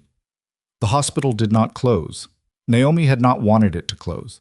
There were patients in that building who needed care, and nurses and residents and support staff who had done nothing wrong, and the collapse of the institution would not have served any of the interests that the investigation was actually about. What the investigation was about was accuracy, accountability, the specific documented truth of what had happened in that building and to whom. Those things were now in the record, permanently. That was what mattered. The Tennessee Board of Nursing dismissed the complaint filed by Linda Marsh against Naomi's license on a Tuesday morning in a 1-paragraph written decision that cited the full scope of the investigation and the complete absence of any credible evidentiary basis for the complaint's allegations. The decision noted, in language that was formal and dry, and which Naomi read 3 times anyway, that a review of Ms. Carter's clinical record at Harmon Vale Medical Center reflected a consistent pattern of sound clinical judgment, accurate documentation, and patient advocacy that was not only compliant with professional standards, but represented exemplary practice. Exemplary. She read that word and set the decision down on her kitchen table and looked at it. Briggs called 10 minutes later. "You've seen the board decision," Briggs said. "Yes." "How are you feeling?" It was the second time Briggs had asked her that, and like the first time, it landed with specific weight coming from Briggs. "Like it's real now," Naomi said. "It's been real for a while, but it feels different in writing." "The hospital's formal communication is coming today or tomorrow," Briggs said. "Official clearing of your employment record, expungement of all disciplinary documentation, and a formal written apology from the board." A pause. "They'll also make an offer. I want you to know that before it arrives, so it doesn't catch you off guard." "An offer to return?" "Yes." Naomi looked at the board decision on her table. "I'm not going back," she said. It wasn't an emotional statement. It wasn't anger or pride. It was just accurate. The same quality of accuracy she'd always tried to bring to clinical assessments, applied now to her own situation. "I didn't think so," Briggs said, "but I wanted you prepared for the conversation." "What do I say to them?" "Whatever you actually think," Briggs said. "You've earned the right to say exactly what you think." The hospital's letter arrived the following afternoon, delivered by courier, a physical letter, which struck Naomi as an institutional acknowledgement that some things required paper. It was signed by the CEO and countersigned by the board chair. It was 4 paragraphs. The first paragraph formally cleared her employment record, acknowledging that all disciplinary documentation generated during her tenure at Harmon Vale Medical Center was without legitimate clinical or professional basis and had been expunged from her permanent record. The second paragraph expressed the hospital's formal apology for the conduct she had been subjected to and for the climate of institutional retaliation that had operated within the department during her tenure.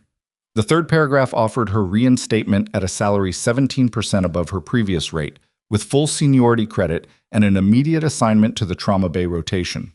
The fourth paragraph said that 12 members of the nursing staff had been recognized by the board for their professional integrity in coming forward during the investigation, and that their commendations had been added to their permanent records. She read the fourth paragraph twice. Donna Pryor, Ades. The others who had been too afraid and then decided not to be. They had put their names on statements in an active investigation against their own employer, and now that was in their records permanently. Not the fear, not the hesitation, but the decision they'd made when it mattered. She wrote a response to the hospital that evening. It was 2 paragraphs. The first thanked them for the formal clearing of her record and accepted the apology without elaborating on it, because there was nothing useful to add to it and she was done spending words on things that had already been resolved. The second declined the reinstatement offer and wished the institution well in its remediation process. She sent it, closed her laptop, and made dinner. The consulting attachment offer from the Federal Medical Training Program came through official channels 2 weeks later, structured as a 2-year agreement with option to extend, covering curriculum development and direct instruction in combat casualty care for special operations medical personnel. The compensation was sufficient. The work was exactly what she was suited for. The location required relocation to a facility 3 states away, which meant leaving Callaway, leaving the apartment, leaving the parking lot, and the gray morning and the specific geography of the last 14 months. She said yes on a Thursday. She packed over the following weekend, which didn't take long because she'd never fully unpacked, or maybe she had. And what she thought of as incomplete settlement had actually been a kind of readiness, a sense of not having fully committed to a place that had never fully committed to her. Either way, the boxes filled and the apartment emptied, and on Sunday evening she sat on the floor of the bare living room with a takeout container and looked at the walls. She had come to Callaway looking for ordinary work, a trauma bay, reasonable hours, patients who needed care in a department that would let her provide it. She had not gotten that, and she had spent 14 months paying the price for the gap between what she'd expected and what she'd found. But she had also spent 14 months building a record, patient by patient, note by note, timestamp by timestamp, that had turned out to be exactly the kind of record the truth needed when it finally had someone to carry it to. That was not a lesson she'd set out to learn.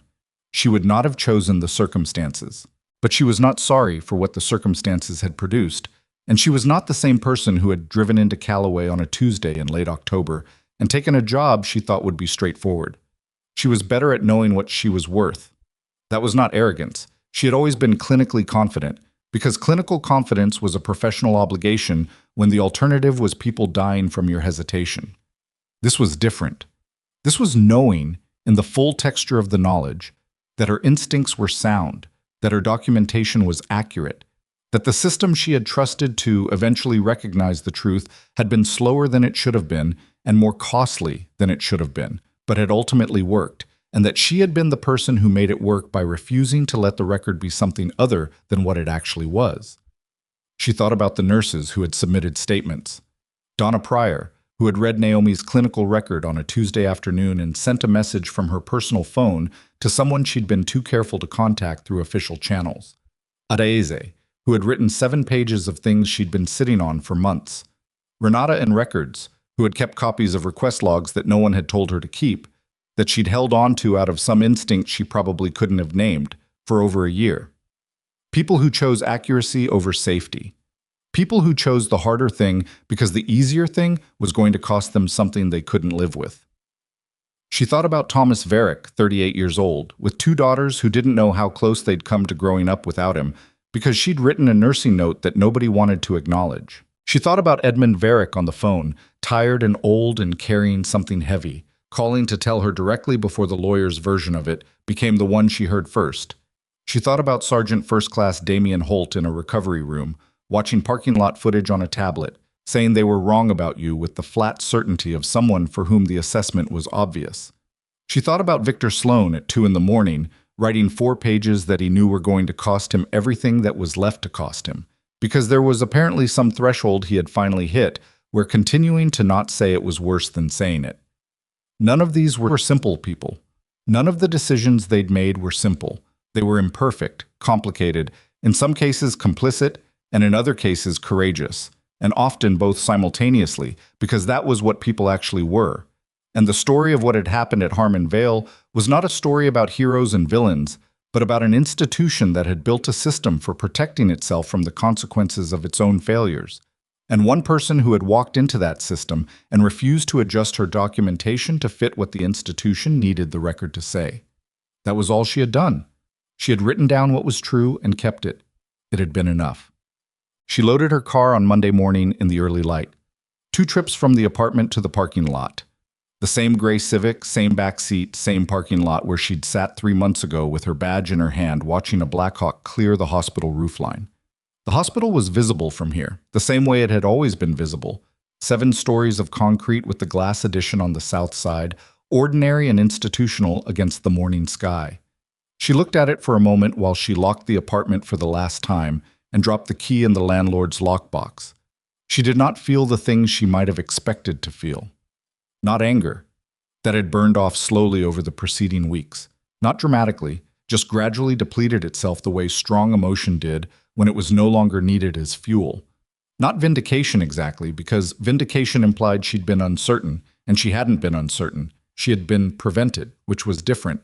What she felt, looking at that building one last time, was something she didn't have a precise word for. A kind of acknowledgement. You happened. You tried to make me something other than what I was. It didn't work. That was all.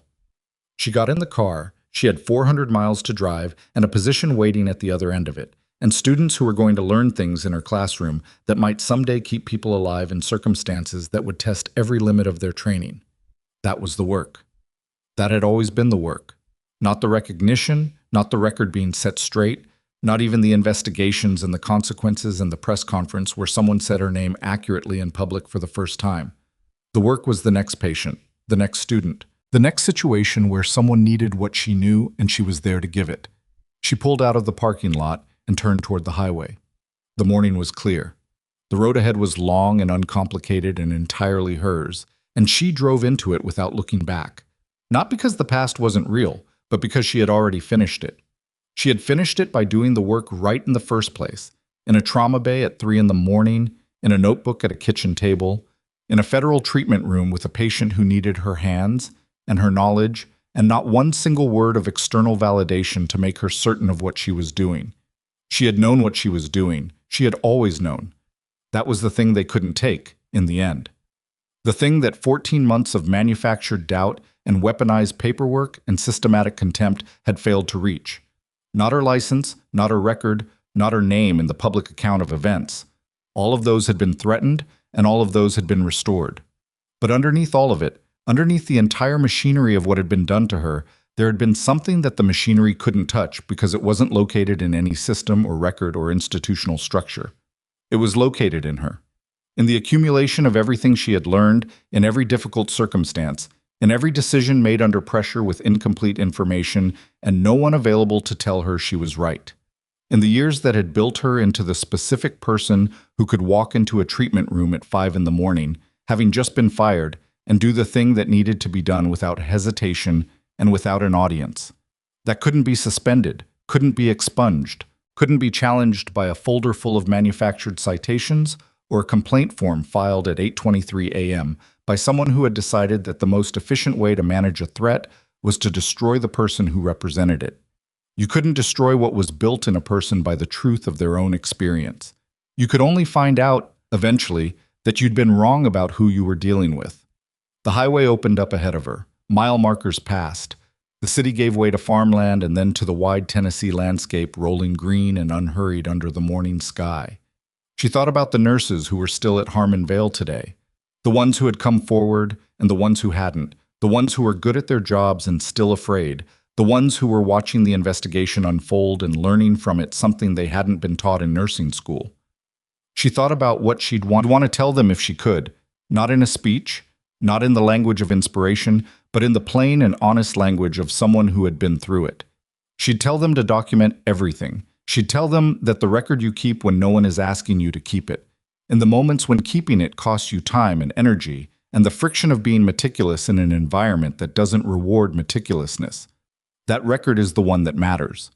Not because you'll necessarily need it, but because the practice of keeping it accurately means you're seeing accurately, and seeing accurately is the job. It is always the job. It is the whole job. She'd tell them that the people who came after them, the patients who would arrive on future Thursday nights, in future emergency bays with something wrong that the imaging wasn't showing, those people needed someone in the room who hadn't let the institution's need for smooth performance degrade their ability to read what was actually in front of them. She'd tell them that their instincts, when built on genuine experience and maintained through honest practice, were worth more than any supervisor's approval, worth more than any performance review, worth more than the comfort of staying inside the lines when the lines were drawn to protect the wrong things.